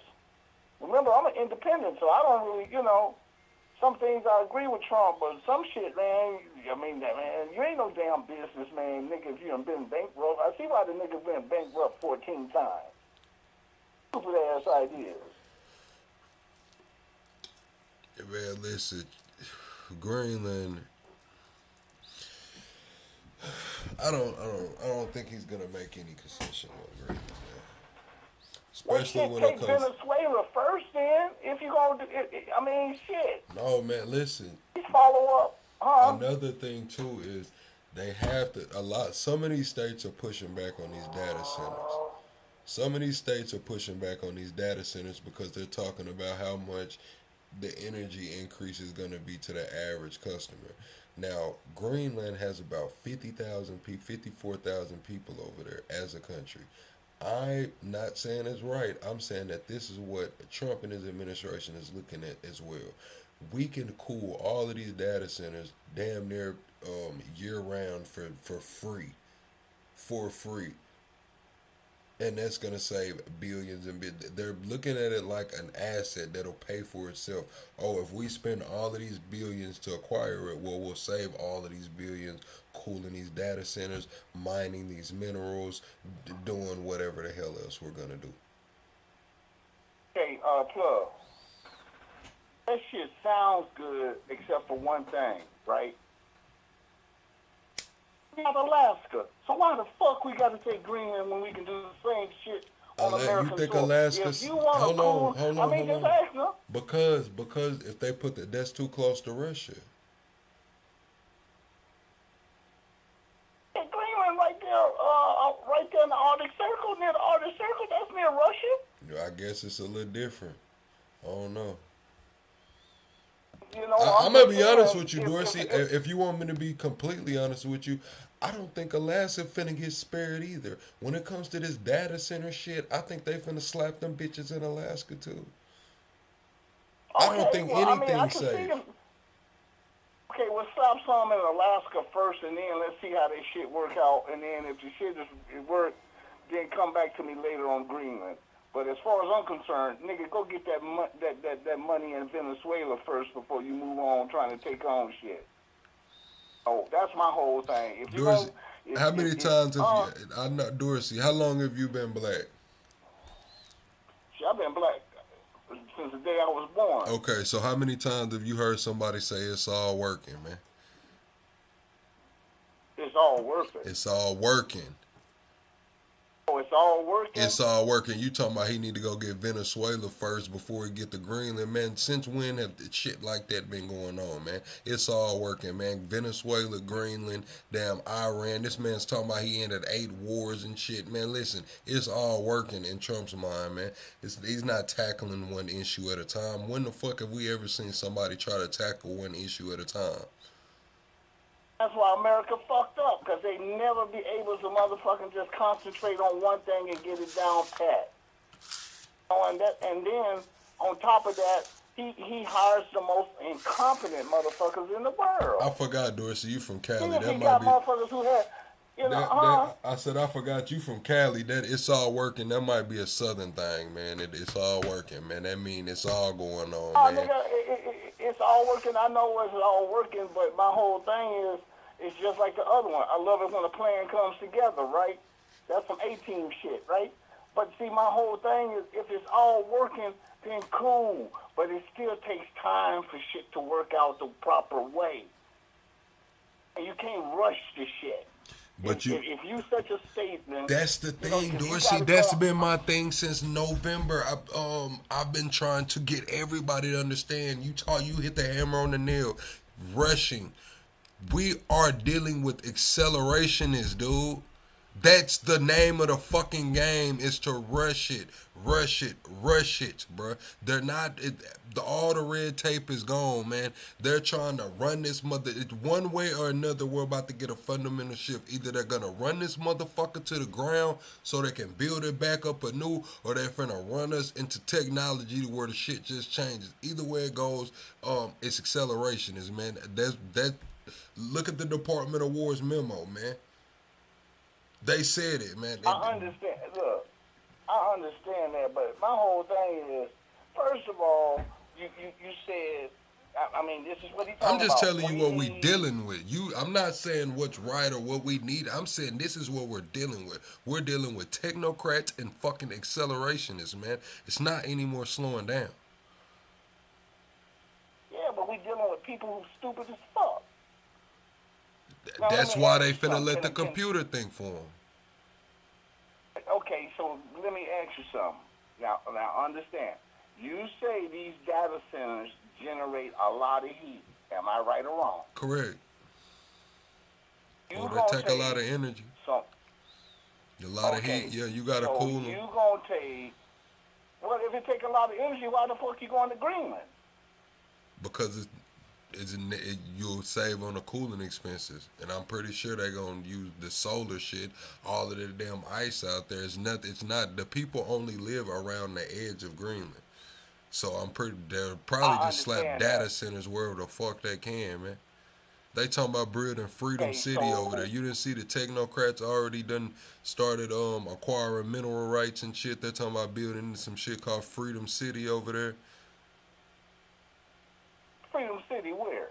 In Greenland. The allegedly Bill Gates, Bezos, and all of them are ready to build a damn Freedom City over there. I ain't finna listen to no niggas who have to pay for pussy. Why the fuck would I listen to some niggas? Because they... Niggas can't even get women. Couldn't even get women without their money. So first of all, that means you are lame. Second of all, first of all, okay, so my argument is you gonna Caller, I'm gonna call you back. Hot shit. Go ahead, Doris. You mean to tell me you gonna put the hottest shit in Greenland where the glaciers is, and we got global warming going on, so you gonna put some more hot shit thing that's keeping the world cool. So y'all talking about, the glaciers is melting, and y'all gonna put a heat motherfucking thing in the middle of the goddamn. Dorsey, you know the Republicans don't believe that that global warming is real. But they believe in Santa Claus. That shit make no sense either. I mean, I'd rather see. I'm a realist. That's why Trump got us out of all of those climate initiatives. You don't remember Trump just canceled like all of the shit that we was in with the climate initiatives. He got us. They don't believe in global warming, nigga. Man, they don't believe in a lot of shit. But you know what? Regardless what the fuck you believe in, it's about the reality of the situation. So now, is global warming happening? What's the reality? Is global warming real? You are talking about a man over damn near 80 years old who out of touch with motherfucking reality. And y'all sitting up here believing that motherfucker. And then who the motherfucker won? That's what the fuck he told you. You said you voted for him. Scientific evidence. What do you mean scientific evidence? Of what? Of what Trump's saying is true. Talking about there ain't no global warming. Man, all I'm saying is he removed us from all the damn global initiatives. So obviously if global warming was a big deal, we'd still be in them damn environmentalist groups and initiatives and shit. Trump just cut us out of 60-something of those last week. I understand that part, but see, my whole thing is, look, okay, I can go with us being energy independent. I can go with getting more oil. I can go with going and invading these places for their oil and pretending like it's a democracy we trying to spread. I can go along with all that shit, right? Can't go along with is doing stupid shit. Nigga, you don't piss in your own bed. Go piss in somebody else's bed. Go take your ass to Mars. Take your ass to the moon. Go somewhere else if you want that shit. But don't fuck up where I gotta live. I mean, I'm out of here at 80. All right, here we go. The world to be around this is what it says. 2042? Now, somebody said what I'm saying not true. It says on January 7, 2026, the administration issued a presidential memorandum announcing the U.S. will exit the United Nations Framework Convention on Climate Change, the foundational treaty for global climate efforts, along with 65 other international organizations. So, yeah, he fuck all that climate change shit. Yeah, because because it went against what the petroleum industry said. That's what people were talking about. What it That's do, why they were Leo? trying to get the electric cars. I know he's trying to tell top me of that that- Trump is fucking up, but the way that we're having this conversation going is, I'm not trying to say whether Trump is fucking up or not. I'm trying to get everyone to deal with to understand what we're dealing with. Whether we think it's fucked up, whether we think it's a good idea or not, this is what's going on, and it's being put into motion. He's saying Greenland, they need data centers going up. They said by 2028 or 2030, there'll be more data centers than hospitals in Texas. We've already seen some states like Indiana and I believe Iowa come out and vote against having the data centers moved into where they're living because they didn't want their electricity bills to increase. So yes, when I say terms like it's all working, that means that acquiring Greenland is not only military strategic, it's not only resource strategic, it's for the future of AI as well, because this shit's going to have to go somewhere. It'll be a lot less red tape, a lot less people out there. This is what we're dealing with. Is it morally right? No. I mean, no, it's not morally right just going over there and forcing some shit. But what's going on? Yes, it's definitely going to fuck on. That's why I tell y'all, hold on, Dorsey. That's why I tell y'all, when has the world been moral? Y'all name me a year that where everything in the world was just peaceful and moral. Wasn't nothing going on. Go ahead. What's the advantage of having a damn data center? What's the advantage for me? And Nothing. That's what I'm saying. Nothing.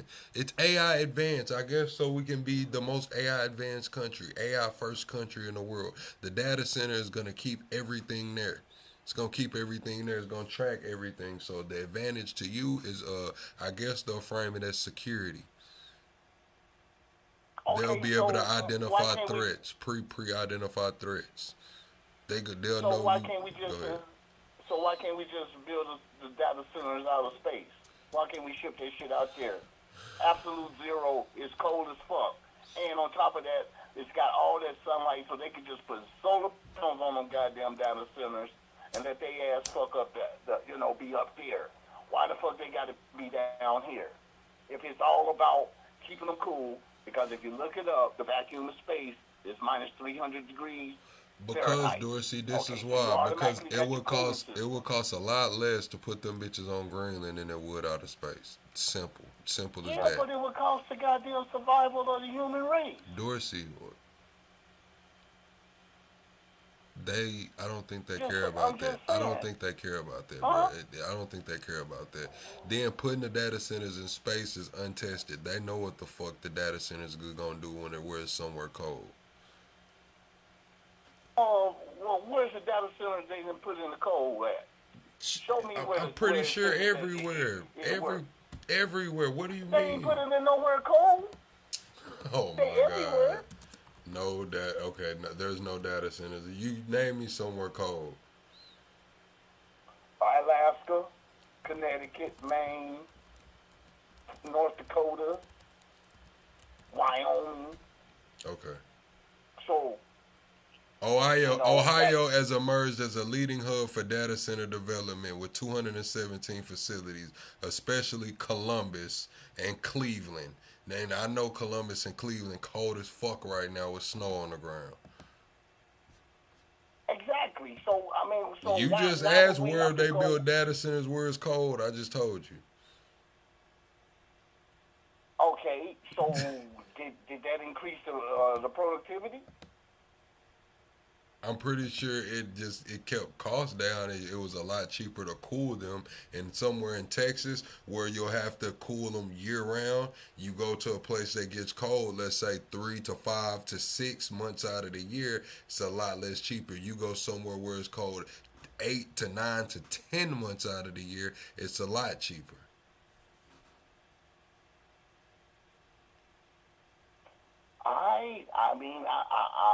I really ain't buying this shit, but if that's what y'all say, I really ain't buying that shit, because my whole thing is... It's not that I'm agreeing with what Trump's doing, it's that I see what's going on. These are the conversations that are being had. These are the conversations that are being had. Because if they're gonna spend these conversation. billions, if they're gonna spend 700 billion or more to acquire Greenland, you don't think that they have a retention plan on how to make this money back? That's why they're putting the tariffs on the EU right now. Yes, us as consumers are paying it, but according to them, they're putting a squeeze on. So when they do get ready to purchase Greenland, they'll acquire all of this tariff money that'll go through towards the purchase.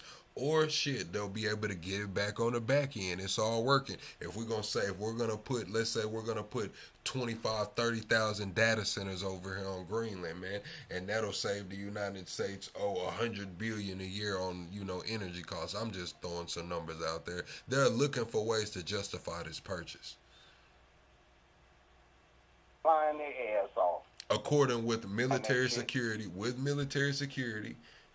they're going to frame it as security, strategic security. They're going to frame it as with the data centers, it'll be a lot cheaper to cool them, and they're going to frame with the resources. It's a resource-rich country.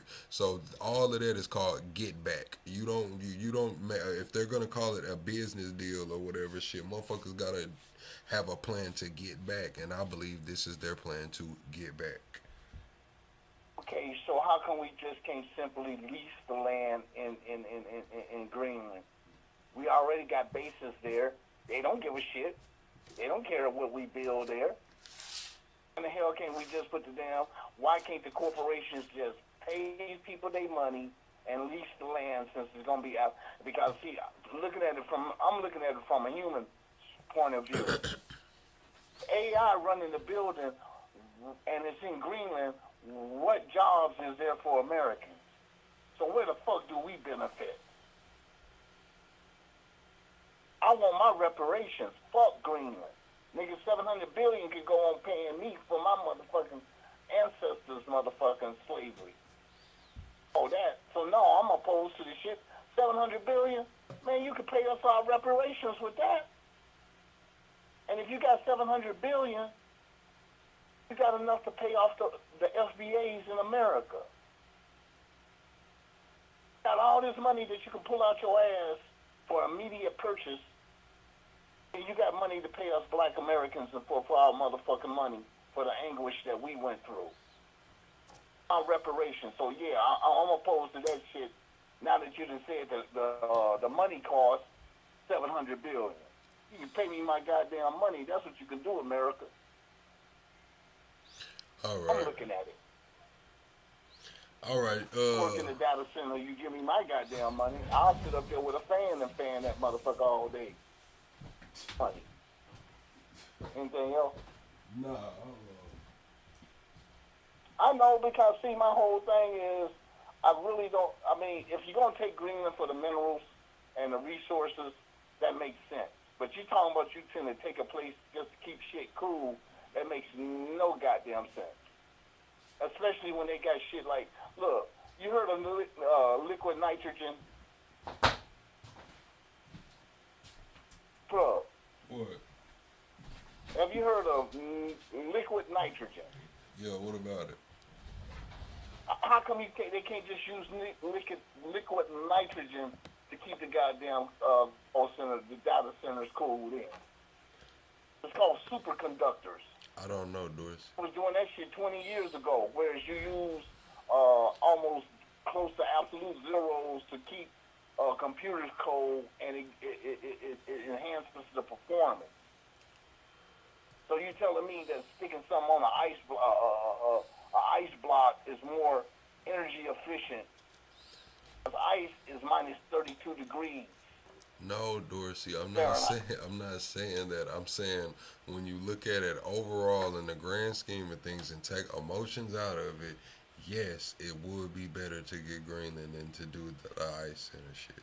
If you take emotions out of it, yes, because you get it. It's a bonus. That cooling the AI data centers is a bonus.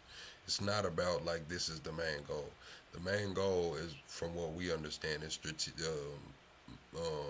security. Right? So if the main goal is security and a byproduct of getting this security through this purchase is getting some return on investment, cool. I'm seeing, I mean, you know, I ain't supposed to be, I'm seeing that there's no benefits to having a data center because my whole thing is, why do you need to take data from American citizens when we have our privacy?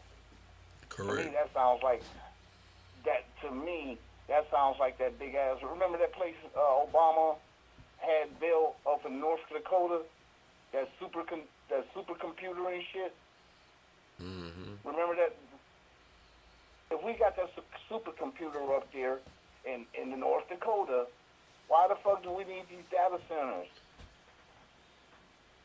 I get mad every time I get these damn spam calls and emails and some from people I don't even know and so forth. No, I ain't cool with that. And that's why I have 17 phones. So they can't never track what data I got. Because they don't know who I am.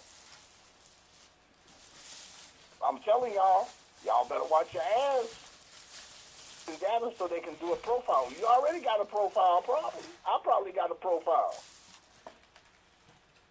Yeah, everybody got a profile. Yeah, everybody got a profile. So how you know? And then you talking about the AI and all that. So what? You trying to figure me out? You trying to figure everybody out, whether they a threat or something? I don't understand that. I believe that we should constantly focus on getting rid of illegal aliens first. Just get them on out of here.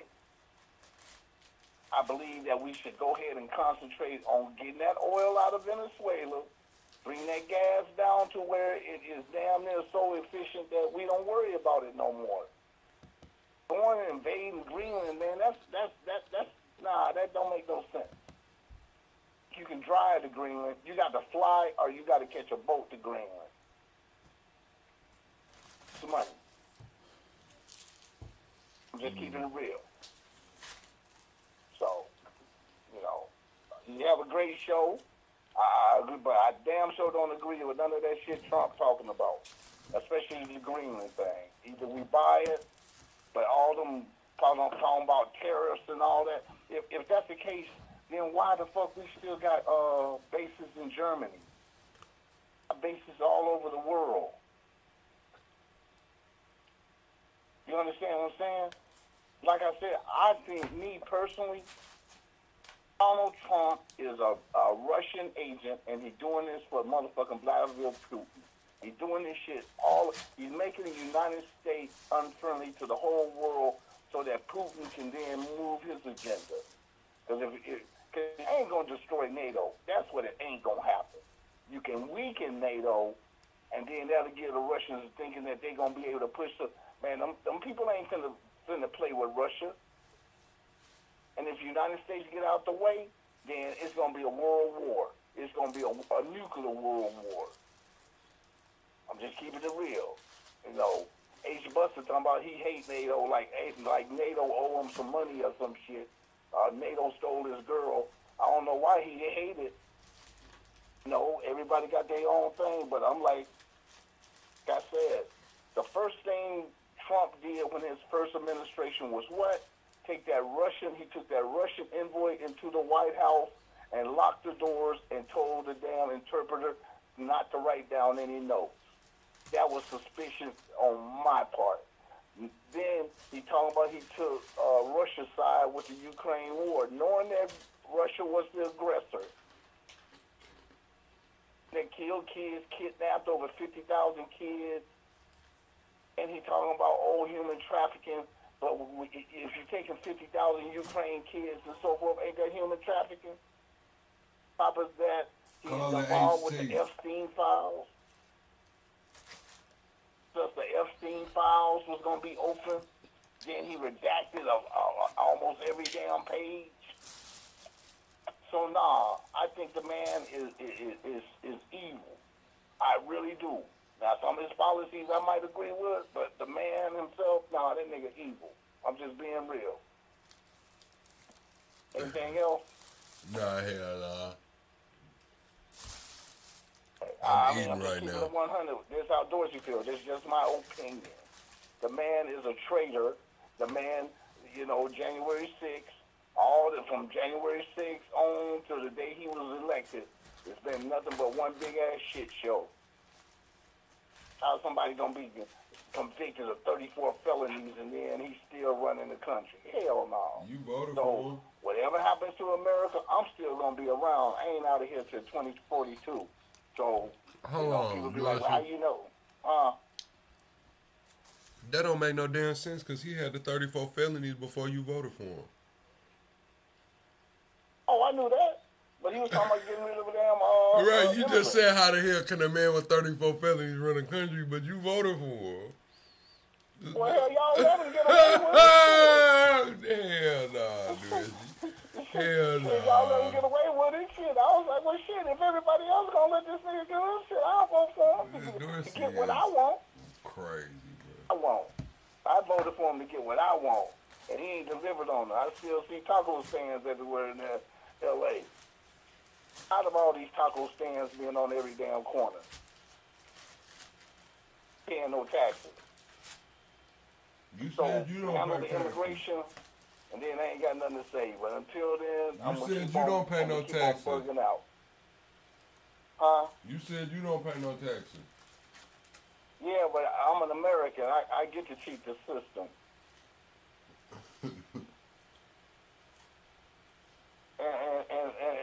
And yeah, I voted for him. Who you vote for? I ain't talking about you, Tug. Because you was finna have, the reason why I didn't vote for Kamala Harris, because she wasn't black. She wasn't FBA. I'm keep it 100. Don't come to me talking about you FBA and your ass is from Hinduville or wherever the fuck you is from, India. I ain't trying to hear that shit. So, you know, and that's the reason why I didn't vote for it, and that's the reason I voted for Trump. Because you let 12 million illegal aliens over here into our country, fucking up everything, and then give black people not one thin dime. FBA people not one thin dime.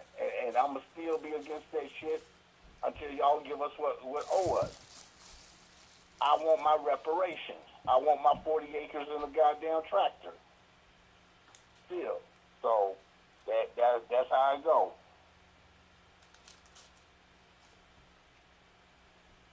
I encourage the whole everybody in the panel are listening. Don't pay no taxes. Fuck them. Don't pay them shit. Whoa, that's Dorsey. If you Plug didn't say that. Dorsey said that. Yeah, I mean, if you fill them out and you finna get some money back, fill them out. But if you gonna finna owe them, you gotta owe them, don't pay them shit. I ain't paying them a motherfucking thing. Me. Is that good enough? Dorsey's funny as hell, man. Yes, I know. But like I said, I just can't agree with it. I don't agree with the Democrats, and I don't agree with the Republicans. This is some bullshit. They just too extreme on both ends. The right is too much on the extreme, and the left is too much on the extreme. Glad when we get somebody who's gonna be a moderate and stop all this old bullshit. Man, it's supposed to be about compromises. This is about people working together, not about setting people at each other's throats over ideology. Coming from? Yeah. Yeah, so, you know, he got off on, I was cool with him for a minute until he started fucking with my SNAP benefits, and then I was like, nah, I got to do something about this shit. Like I was saying to you, dump Trump. That's what I'm saying. Yeah, that's what I'm saying. Served his purpose. He done served his purpose. It's time for him to go. Man, listen. All I can say. All right, now, Dorsey, I'm going to let you next time. All right. No. Hey, Carlos, I did not say this shit. Quit trying to put that on me. I did not tell folks not to pay their tax.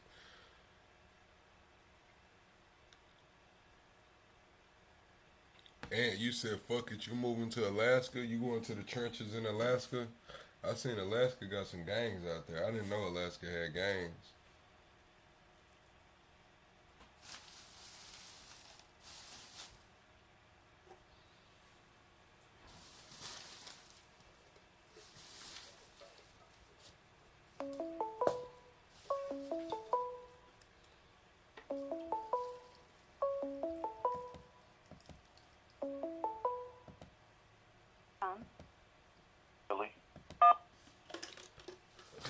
What's up, Billy? What's up, man? Not much. What's going on? Not much. I just wanted to touch on some points that the previous caller alluded to. Well, first of all, I wanted to address that I told you that Trump was bluffing on committing to military strikes in Iran. As you can see, the Iranian's government response is to cancel all hangings. Now, whether that is gonna or not, I highly doubt it, because, like I said, they already read the temperature, and they knew that Trump was bluffing from the start. So they're just gonna postpone it for a short while things die down, and can continue with those hanging proceedings for whoever tried to protest the regime. It's my bold prediction, because in those type of system of government, when it's run by an oppressive regime, added with a theocracy element, these guys are really serious about discontent, and they want to implement a lesson to the constituents that the sign of a civil uprising needs to be quelled immediately. So there isn't, they wouldn't have any more ideas of overthrowing the government. Just one thing I wanted to get out the way, that my prediction was accurate when I said both parties involved were bluffing. Iranian is not going to make a serious attempt and try to attack the U.S., and Trump is not going to invest resources because protesters out there is enraged because of the Iranian collapsing. I don't know, man. You were right. They did delay the strikes. They said that Trump's sending something over there, that way. They said it could be strikes coming next week. I also seen what's this guy they call the Supreme Leader over there. I seen he was tweeting at Trump today, saying Trump was found guilty or something over there. Like I said, just my bold prediction. It's all it's a bluff on both sides involved. Iranian doesn't have the military capability, artillery to. They said Qatar didn't want it to happen. I'm sorry. They said Qatar was didn't want it to happen. Okay, yeah, I'm not sure how they have any the game. I mean, I think they wanted to be, I guess the mediators of the peace over there. They wanted to, have a lot more say so in what's going on. Because you remember, I don't know, man. Because Qatar is a home base of Hamas.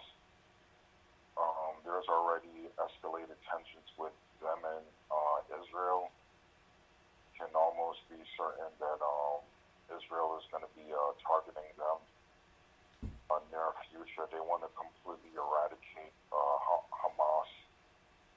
And so they're going to continue their imperialist regime in Gaza and, continue their attacks in Lebanon and, But anyway, besides that point, I want to address Greenland reparations, whatever the caller else mentioned. So for the Greenland situation, I don't think there's going to be a military intervention. I think Donald Trump is going to exhaust diplomatic alternatives, and the best way he can do this is to try to sway the Greenlanders' population by simply buying them off. Now, there was sources that said that the Trump administration was thinking about saving them, and I think 10,000 is too little, but if he can bump it up to 20,000, that would sway was to entertain the idea of in America, and also the $700 billion tab to annex it with the reparations included. I think would be a sweet deal. It's going to sway a lot of Greenlanders because, I mean, who doesn't? And it's only 54,000. I mean, that's like the size of a mid-sized town, a mid-sized city. The population. Yeah, and I'm assuming the 59,000 is the population, if I'm not mistaken, right? Yeah, I think it was like 55,000. The majority of them are obviously working class, and $20,000 would be a good decent. Correct, because they afford to lose their free health care and free education. I think they're definitely going to be vehement to keep those policies in place. What I think is going to happen if annexation comes to fruition, which I highly doubt anyway. Well, let's hypothetically talk if that comes to fruition. America is going to adopt to some of Greenland socialist programs instead of the other way around, because universal health care and quote-unquote free education, a populist idea here is just that for whatever reason it's hard to put into fruition because of healthcare industry, pharmaceutical company, pharmaceutical lobbyists, baiting politicians to keep it the way it is, and the insurance companies as well. But if U.S. annexed Greenland, see how the universal healthcare system works out there, and be more of a political reality to push through Congress. I said it's not going to be the other way around where Greenlanders copy to the American healthcare system. I think it's going to be the complete opposite when years down the road, Americans going to see how well their healthcare system is working, and more people who advocate for that type of system running for office is going to be elected, and that's going to change the political dynamics in Congress, and that is going to become more of a reality to push through. And for the reparations part, I'm sorry to inform a caller, but that's not going to be politically possible, because number one, it's going to jeopardize so many people in Congress' careers, especially a district that has a white majority or like a brown majority, or blacks who aren't fall under the foundational Black American portion of America, and it's just going to enrage all those demographics, because they see, hey, how come my tax dollar is being spent on a group that hasn't affected by slavery and Jim Crow, even though there's a domino effect with those historical atrocities affecting, generation after generation. They're not going to see it that way, because as more time elapses, people are going to garner less sympathy for Black Americans today and see that, hey, like, I'm struggling just as you, because I forgot the percentage. It's either like 50 to 60% of Americans are still living paycheck to paycheck, and they're going to see their grievance as not legit, because in their household they're still struggling to keep up with the bills, and especially with inflation now, they're gonna see it as being unfair, and that reverse racism or whatever they want to confabulate in their mind, that it's oppressive towards them. Like I said, it's not fair. I mean, you can look at it either way. How comes reparation was given to certain groups and not others? But like I said, that correct. But do you know what all comes? You know what all comes with reparations as well, right? It's not just monetary gain. It's it can come in the form of education. It can come in the form of down payment assistance, and it really the most important factor of reparations was autonomy, kind of like the Black Wall Street. Yes, absolutely. I know the pros is gonna obviously. And it was the land as well. I believe it's not even the money, because they print the money. I don't even think it's the money. It's the land, because what was it? I forgot the exact number of acres that it was, but it was a lot of that beachfront property from through the Carolinas and Florida. All of that land was given, and not only was it given, it was taken back and given back to I guess the slave owners. The reparations were paid to the slave owners. So I believe that it's more for me. It's not just the monetary gain. Like everybody's like, oh, you give them reparations, they're just gonna go buy rims and grills and shit. But it's more of the education, the autonomy, and the land. Trust me, I'm not one of those people who think that you giving black people money, they're gonna spend it on Timbs and Jordans and whatever luxury items. We see it plenty of anecdotal evidence of countries granting like UBI, or even in America when they granted stimulus checks, the majority of that money was spent on necessities. So obviously it's going to be the same way for reparations. People first are going to use it for expenses, childcare, food, and things of that nature. Also, it's going to elevate the poverty, the middle class, which will, reduce the crime rate, because there's more opportunity and people are not susceptible to gravitating to, the black market, or doing things out of a desperate situation to commit petty crimes to obtain whatever vices, or having to, pay off, bills or support their children, even though that's a small portion and it doesn't represent the black community as a whole. To ameliorate a lot of those financial dire issues that causes a domino effect into like the criminal element.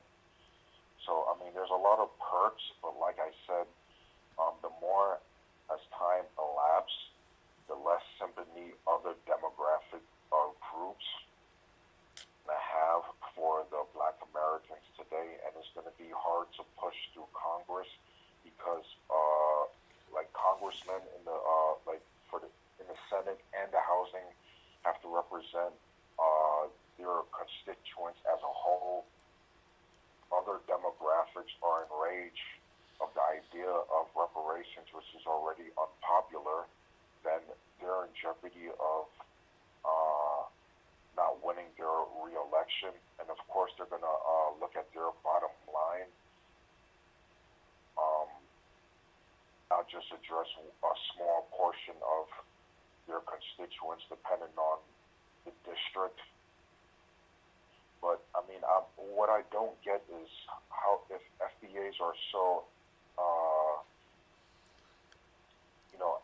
animated about reparations, a Democratic primary, the last one and the other one before in the presidential election, a candidate named Marion Williamson who vehemently advocated for reparations while the others was using word salad and others saying rejecting the whole idea. But the FBAs, for whatever reason, didn't choose Marion Williamson. The majority chose Joe Biden. So, I mean, that's the confusing part. You had a candidate who, doubled down on, yes, I advocate for reparations. I do believe that Black Americans deserve it. And he even had a halfway measure candidate named Andrew Yang who wanted to push for UBI and give checks to all Americans, and they still didn't, and the FDA still didn't choose either two candidates, and the majority of them selected Joe Biden in the Democratic primary. So, such a paramount issue to them. Why didn't they choose either one of those candidates?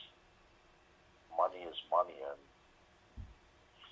they chose the one that vehemently rejected the reparations idea. So, I know.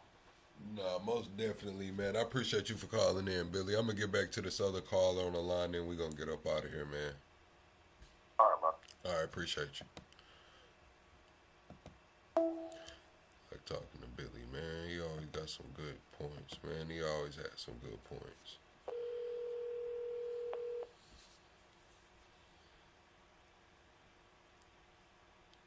Hello? What's going on, caller? What's your name? Where you calling from? Name's Kevin. What's going on, Kevin?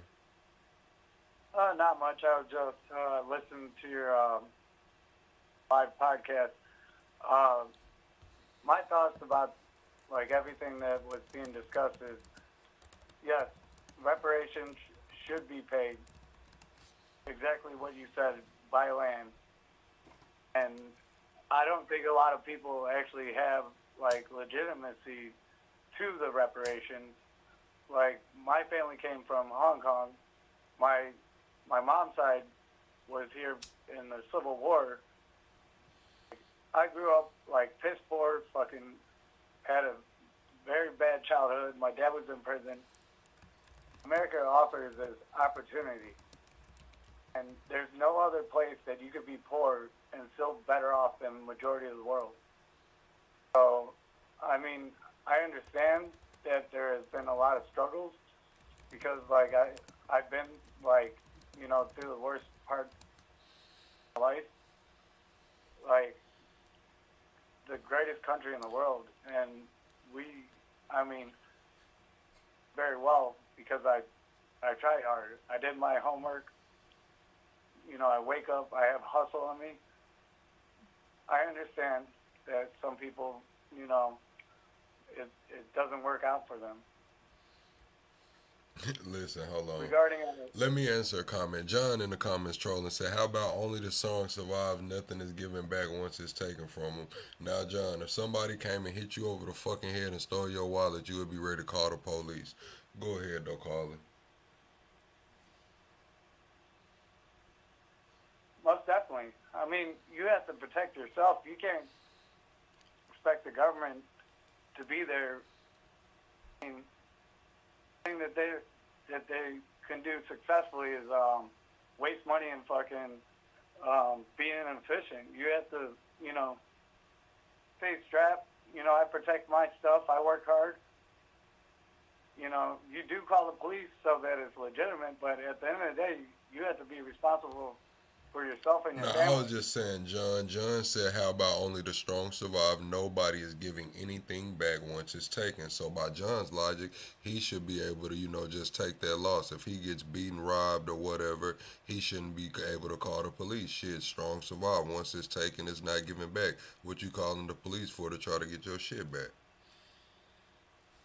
Well, we have a contract called the Constitution. If not, then it would be lawless. So we live in a civil society. Somebody deprives you of your freedom or your labor, or your reciprocity. You reap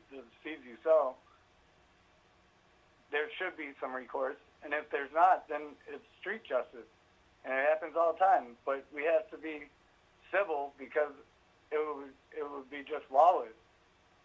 Like, I mean, if you want to go live in a third world country where you have to defend everything that you have without any legal recourse, then that's what it would be. That's what I'm saying, but it's, You know? I'm just, okay, now they're saying that's a false equivalence plug. Okay, what about this one? What about, squatters? Somebody just coming in your shit, right? They took that, you know what I'm saying? They took that and shit, they shouldn't have to give anything back. Is that a better equivalent? I mean, personally do this, but I would take down and set the house on fire. Fuck it, like get the fuck out of my house. But no, I really wouldn't do that. I'm just being facetious. But if all this bread and roses, you can't have roses if you don't make the bread. You want something in return, but you have to put in the hard work to be successful. So yeah, if somebody breaks into my house when I'm away and squats in it, when I come home, there's going to be hell to pay. Okay. All right, caller, you got any more questions? I'm sorry, but Jones been, just going back and forth for a while. But you got any more questions or comments? About Greenland, I think it's a check move. We want them to protect their own property, and they're not doing a good job. So he's forcing them to enforce our backs. Besides that, I appreciate you taking my call. All right, man. I appreciate you, man. I hope you subscribe to the channel. Give us a call back one day. Sure. Thank you. Thank you. All right, man. We're going to wrap it up. Last call of the night is going to be Top Cat, man. And we'll just take this shit to the Discord or whatever. Hello? Damn, what you underwater, nigga? Yeah, you got us echo. Let me turn this damn Bluetooth off.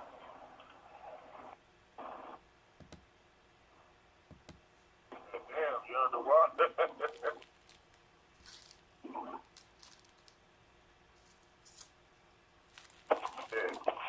Can you hear me now? Yes, a little better. Alright, man, I'm on my way to the lake. My bad, bro. I'm driving to the mountain. But, yeah, I was calling, man, because I had heard some of the show. I've been going back and forth driving this shit. When we started off, I started hearing all the callers talk about reparations and stuff, but it started from Dorsey. We were talking about Green. Yeah, Dorsey, but then we were talking about Greenland, you know what I mean? And he was giving a comparison on how the United States is handling their budget and their money. And everybody, he gave his benefactor on the situation, like how he feels like it should benefit people that have made this country what it is.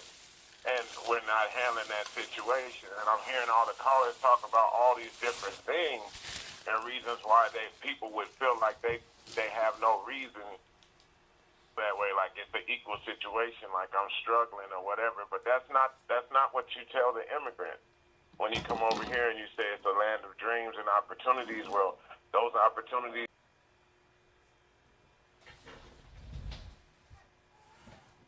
Damn, what happened, chat? Press 1 if y'all can hear me, chat. What happened?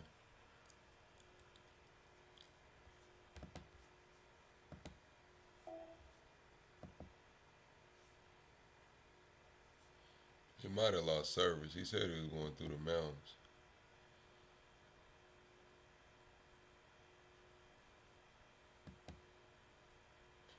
I'm calling him back. That hoe ain't even ringing. Top Cat phone might have died. He was cooking though.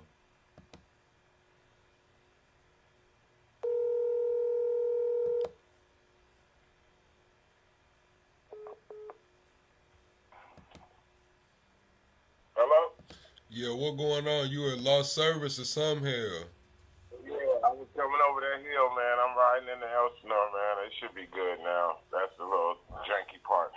But what I was saying is, like, people act like they don't see the results of what the hell's been going on. And you can see it every day in how certain people are bunched up. Nobody came here and made no little slave towns or nothing like that, or ghettos or wars. These are the results of people being pushed from other areas that they developed. And everybody's benefiting from that now. And I don't think that nobody talks about that. They just want to talk about the slave chains and ships and boats. But it's been a whole system since then that people are not looking at. So I was just saying on how we spend our money, like we gave Argentina all that money so we could invade Venezuela. We did all these different things, but there's always going to be a rift in this country because of what it was built on, and the point that nobody has ever paid for that. So it's the same thing as saying America first, but when it comes to us, it's always been America last. Us first. We're the first ones to get abused. We're the first ones to get tested on. We're the first one to test social systems. We're the ones that get criticized the most in social services. Everything that we do is predicated on everything else. Just like what they're saying, okay, what will black people do with the money if they get reparations? Why in the fuck is you worried about it? Why are you worried about what we don't get a chance to sit up there and speak on how you guys spend your money. It's only what you give us or what you do for us. So the rest of your money and the standards that you put up are the things that we're living by. The only standard they got on us is some damn Jordans. We're the ones that still got to put on those same ties and same ugly-ass, brown-ass Oxfords. We got to put on all that shit because that's your standard. Y'all got people wearing wigs all around the damn world and shit, judging people. But then when we have to reach that standard to live in the United States, we get criticized, though. Like, look at him, he wants to dress this way or be that way. Well, that's the standard. And we didn't make it. So, to a point where they talk about crime and different things that go on, well, those go on by the standards and they happen everywhere.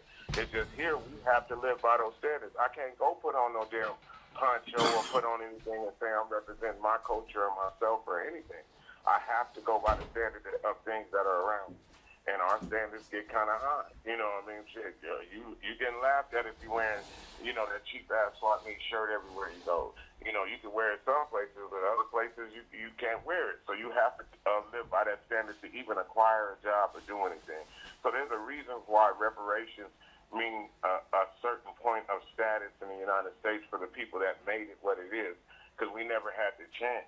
And everybody that's sitting up there saying, oh, well, I'm struggling too. Well, I'm sorry that you're struggling. Everybody's struggling. But are you struggling with having a weight and a foot on your back for the last 400 years?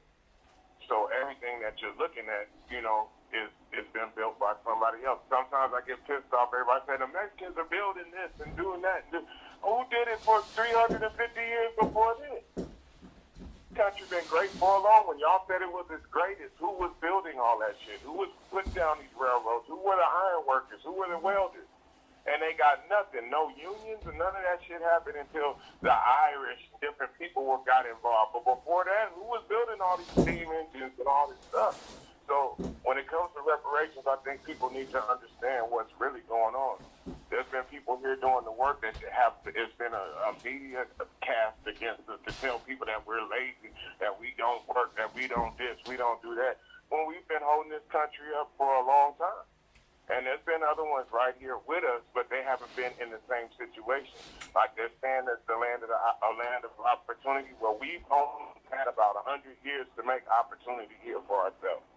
And we had to make it. We didn't just come over here and take advantage of it. So there is a good fight for reparations. There's an understanding for reparations, and I feel like there's a whole bunch of excuses being made by the people that come here and take advantage of the work and the bloodshed by other people, and then say, oh, I'm struggling too. Well, struggle your ass back to your country and struggle there then. Because you're struggling on the blood of others right now, and you're eating off the blood of others.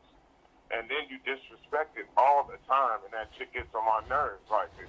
Oh, well, why didn't they do this? Or they could have did that. Or 50 years. If you've never been oppressed, if you've never been in slavery, if you've only been in the military and seen how you're getting treated, can you imagine what these people were going through? There wasn't no line to this shit. Like people think, like, oh well, you know, they only slap you once. They will kill you. It's not even a thought. It was a daily basis that you're watching other people lose their lives for little finicky ass shit, and then you're telling somebody else, why didn't they do this? Why didn't they do that? They grew up in that. They've been watching it their whole lives. It's a total different mental understanding of what's going on when you control people like that. And I think everybody else takes that for granted. That if you trained an animal, you know what it is when somebody says, I don't want the dog if it's over 7 months old. Because they know that there's going to be things that dog is going to do in nature that it's going to have from being from the first owner that it had. Well, these same things are going on with human beings. And people take that for granted. Oh, why didn't they do that? He don't even know how to fight back. His parents taught him not to fight back so that he could survive.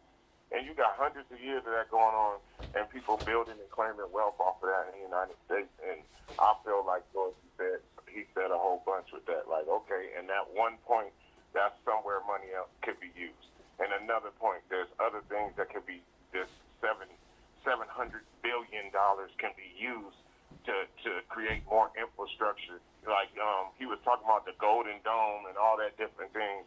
Okay, I don't know what the hell is protecting me.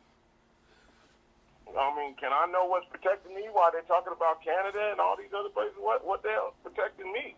Where's my Golden Dome at? Where's my Diamond Shield at? I don't know nothing about nothing. So that's where I feel like, you know, it's not transparent enough on that, and our spending should be more transparent. I don't think that is wrong. I think that you should be telling us what you're doing to defend us before you're sitting up here worried about Canada while they're talking about Canada might even fire on us if we do military action because they're still rolling with NATO. Well, what about us? What is protecting me except for me knowing that there's a whole bunch of military bases? What technology is going on for us? All this drone talk, what the drone's going to do in my neighborhood? There's not enough transparency on the military part. I feel on Trump's thing. I do understand what he's saying though, and I believe him. Look, Denmark can't do shit, plug. And he ain't lying. And that's the other thing I was going to ask you about. How do you feel for the last 100 years, damn near, we've been protecting and holding down these different places. And I feel like Trump is saying, look, we've been protecting your asses from afar and doing all this now. We feel like we need this area to be able to protect things and protect the welfare of the western part of the Western Hemisphere. And I don't think that I should be getting all this talk back from y'all after we done saved y'all asses for the last 100 years.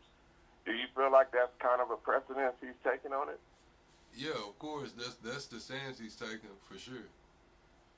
Yeah, because I feel like a lot of people ain't understanding that Denmark shit, D-Day, all that different stuff. We came, and Europe would be completely different. So I feel like, you know, I ain't no fan of none of that. I don't roll with none of this. But on the point of it being strategic and looking at it out of a chess player's game, it's to the point like, okay, we did what we did. Now y'all owe us. We're saying we're going to do this, and it helps everybody in the aspect of stabilization. But I'm hearing all this fight back over 50,000 or 60,000 people that we've been taking care of, period. So we had, 17 bases over there, and we dropped, we got rid of it down to 2 bases out of 17, so got rid of like 15 bases. So we've been over there doing business and doing this already. So they're saying, like, why can't we keep it like that? Because you guys, we can't control it like we want. You still feel like your flag don't mean shit, okay? They're not respecting your flag. And then you still get to make deals with other people and progression across these straits if you still deal with Denmark, which is a pretty loose country when it comes to how they deal with things. You know, they're very free in different aspects. Where we're saying it's time to lock it down from here. We're drawing lines in the sand. So I kind of, you know, with Trump on that point with the tariffs and stuff, I do understand what he's trying to do. I don't know if we can sit up there and say $700 billion is not a terrible thing if we acquire the place. To say that $700 billion is going to be put into the infrastructure of Greenland. But to say we're going to pay you guys, take over, and then build the infrastructure, and we don't know where that $700 billion went, understand. So where are the funds going to be allocated to? What are they going to do? Because that's a whole bunch of funds to say somebody just got paid, and then they might not even be, basically a person from Greenland. What is your government going to do when we take over if we pay y'all? Was it going to Denmark? Does that help the people that's out there protesting or the people of Greenland? So that's what I think the last caller was talking about. I think he was talking about reparations on top of the purchase.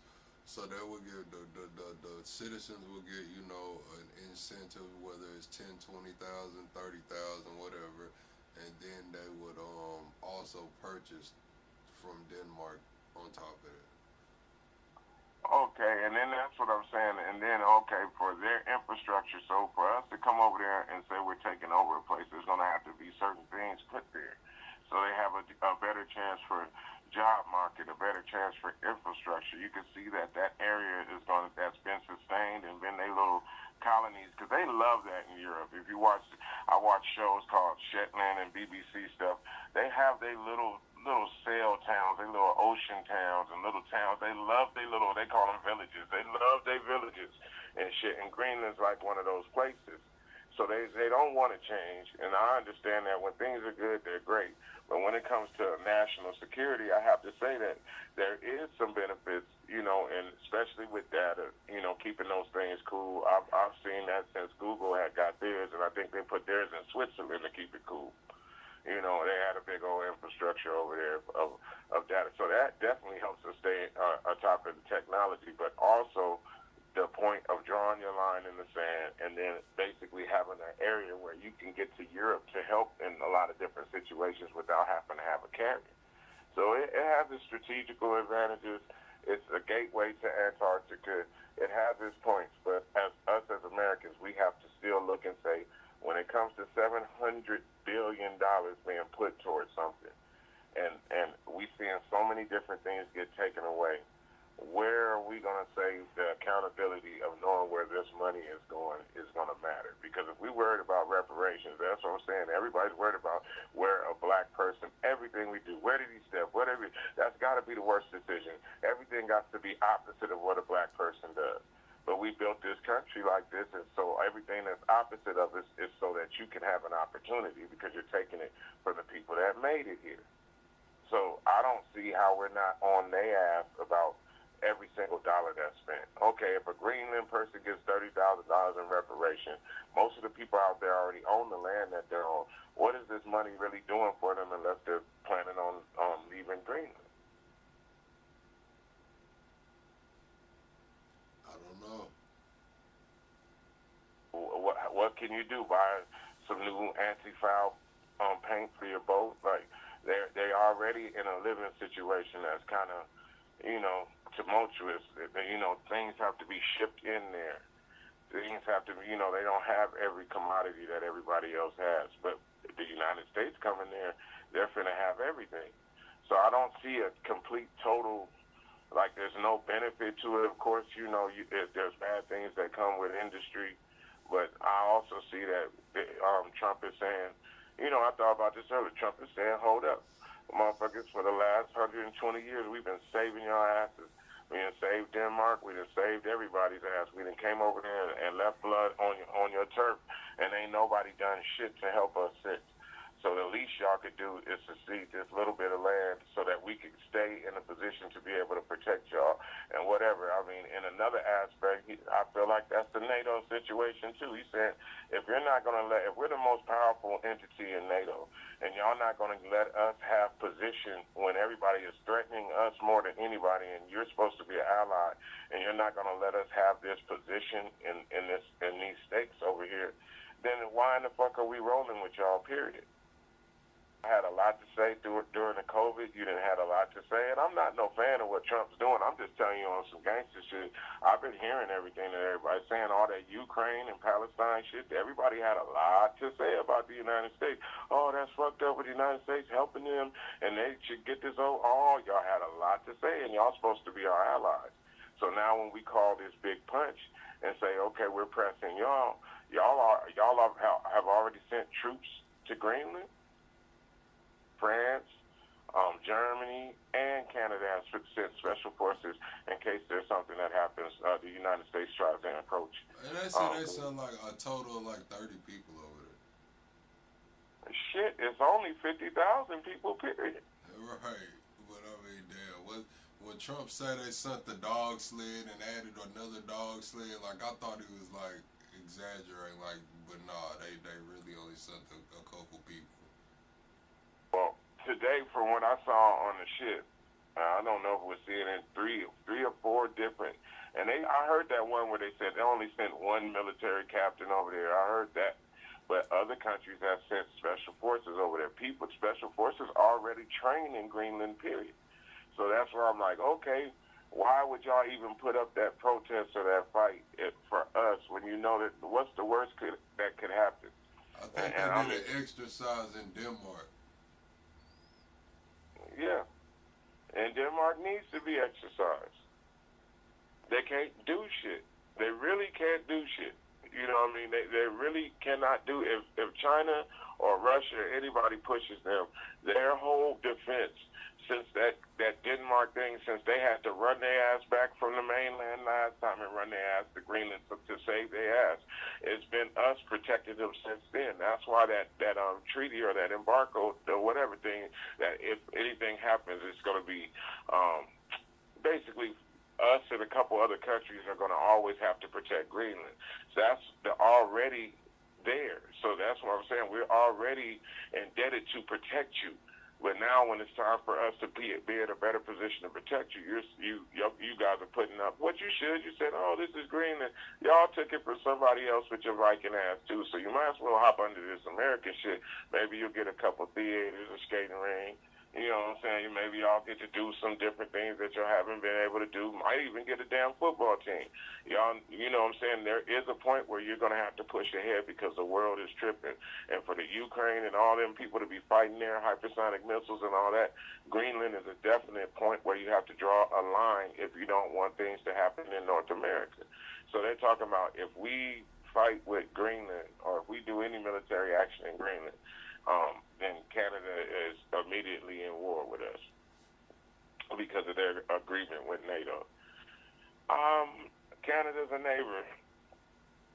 Real. They don't want that fucking smoke, period. Like, you know what I'm saying? So why are y'all threatening this stuff? Why can't we come to it? Mark Carney been over there meeting with Chi, and he went to meet with Qatar. He went into Doha today in Qatar. And you know, we got that military base in Qatar. Qatar's supposed to be building one over here. So, shit, Mark Carney, you know, I think he's making his moves. He's making, you know, he come from the World Bank. Central Bank.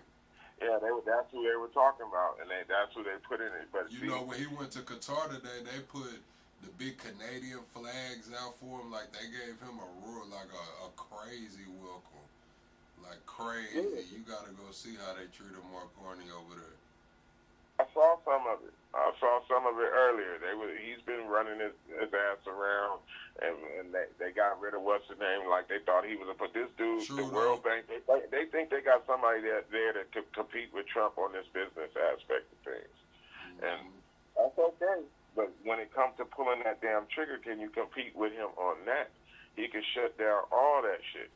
That's what I'm saying. Trump, his military might right now is pretty extensive, and that's what I'm saying. People think that we're spreading ourselves thin, but I don't think so yet. Yeah, we have the ability to touch wherever the hell we want to touch, and right now, Canada, the only reason that they can move or say that they're going to do anything that they're doing is because we're pushing on Greenland.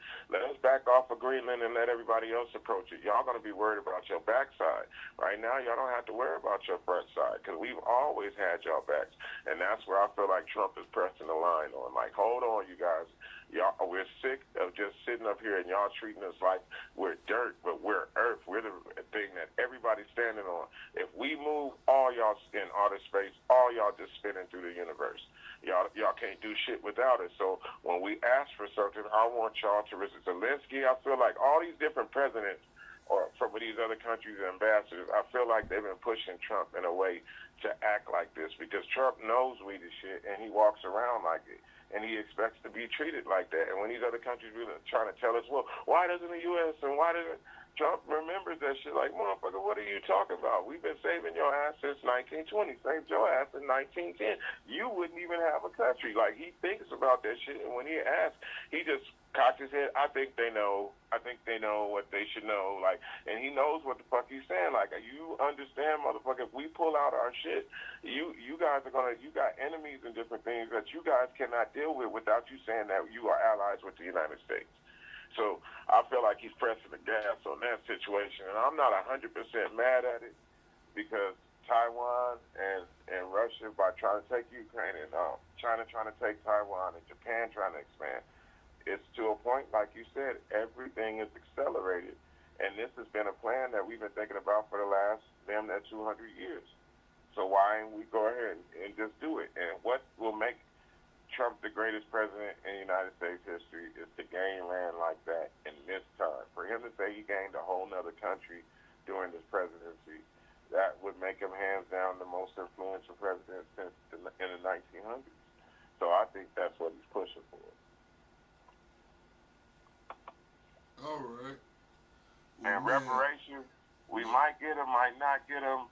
All I'm saying is y'all respect the reasons why we should have them, and black folks don't expect nothing from nobody. I don't give a fuck. Ain't nobody, you know, if we get what we get, it's because we deserve it. Well, I ain't begging nobody for shit. You know what I'm saying? We deserve it, and we're demanding justice. It's not a point of somebody saying that everybody keeps saying that sympathy shit.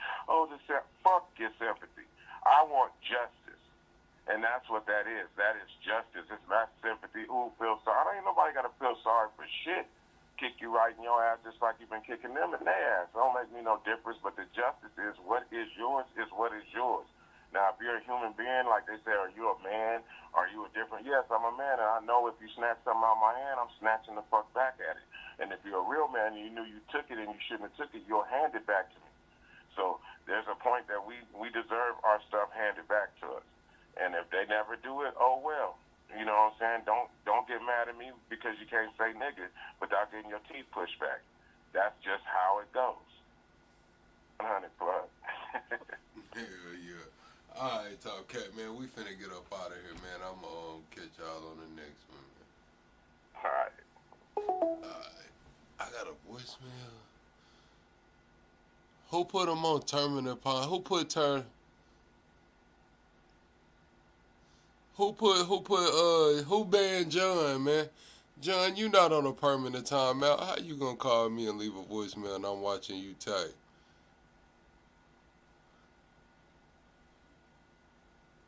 John, you not on no permanent timeout, man. I'll go unban everybody tomorrow, man. All right, chat. Double tap the screen. Shut the live out, man. I'll catch y'all on the next one, chat. Good night.